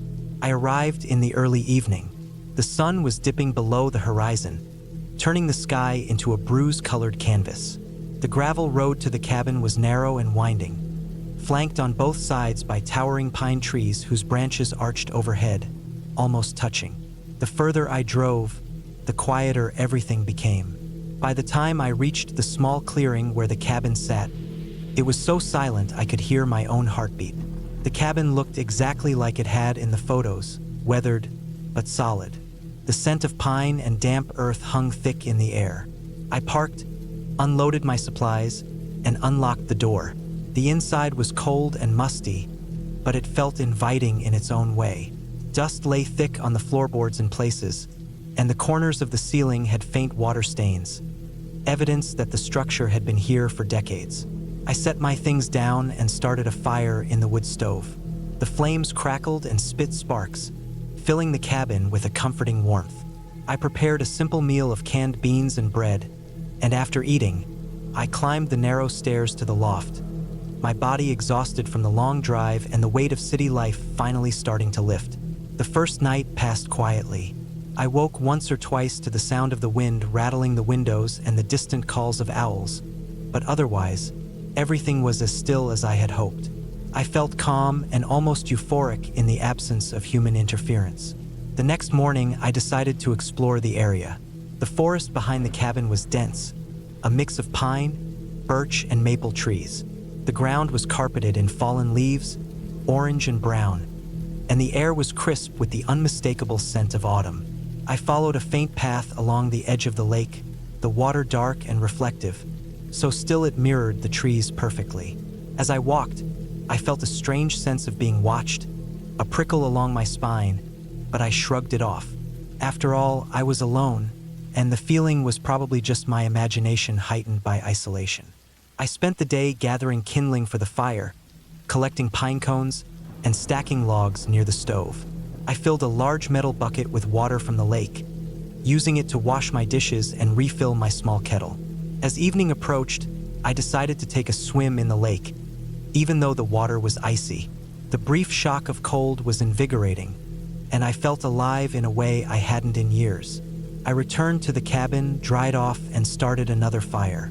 The flames danced, casting long, flickering shadows across the walls, and I settled into a chair with a book. It was then that I first noticed something odd. From my position by the stove, I could see the edge of the window that faced the lake. A figure moved along the treeline, a man tall, wearing what looked like a dark jacket and jeans. At first, I thought it was another hiker, but there were no other cabins nearby, no marked trails that I had noticed. The figure paused, then disappeared behind the trees. My heart rate spiked. I considered that it might have been a trick of the light or my eyes playing games, but I couldn't shake the unease that settled over me like a heavy blanket. I spent the rest of the night on edge, constantly glancing out the windows. Every sound, the snapping of twigs outside, the rustle of leaves, made me tense. I told myself repeatedly that I was being paranoid. There was no one else around, and I had driven hours to be completely alone. But the unease lingered, and sleep was fitful. The next day, I decided to explore deeper into the forest, hoping movement and activity would calm my nerves. I packed water, snacks, and a small hatchet, telling myself that if something went wrong, I could defend myself. The path quickly became less defined, and I found myself maneuvering around fallen trees, dense underbrush, and patches of swampy ground. Birds scattered at my approach, and the occasional deer darted between the trees, their white tails flashing briefly. Hours passed as I hiked deeper into the woods. I felt a sense of awe at the isolation, but also a creeping awareness that being so far from civilization meant I was completely vulnerable. I stopped for lunch near a small stream, sitting on a moss-covered rock as I ate. That's when I heard it. A faint snapping of branches, followed by a low rustling in the undergrowth. I froze, scanning the dense trees, and my stomach twisted. The sound was too deliberate to be a deer or squirrel. My mind immediately jumped to the worst-case scenario. Someone had followed me from the cabin. I slowly stood, my movements cautious. The rustling stopped. I waited, straining to hear over my own rapid breathing, but there was nothing. I decided to turn back toward the cabin, moving quickly but silently. Every crack of a branch underfoot felt deafening. When I finally emerged from the deeper forest into the more open area around the lake, I was relieved. The cabin was visible in the distance, still standing quietly in the fading light. That evening, I locked all the doors and windows, barricading the front door with a sturdy chair. I felt safer, but the tension never left me. I stayed awake most of the night, listening. Around midnight, I heard it again. Footsteps outside. Slow, deliberate. They paused near the window facing the lake, and I caught a glimpse of movement in the shadows. My mind raced. Whoever it was, they had no reason to be there, no sign of retreat. I knew I had to act. I grabbed my hatchet, moving silently to the back of the cabin. The man was nowhere in sight. I crept to the edge of the clearing, straining my eyes in the moonlight. That's when I saw him again, partially hidden behind a tree. He was looking directly at the cabin, his posture tense, almost predatory. Panic surged through me. I retreated inside, locking the back door and moving to the loft with the hatchet. I needed a plan. My cell phone had no signal, and the nearest neighbors were miles away. I realized that the most dangerous thing about the forest wasn't wildlife. It was the isolation itself. I was entirely at the mercy of whoever was out there. Morning came slowly. The night was long and terrifying, filled with sporadic noises and the constant feeling of being watched.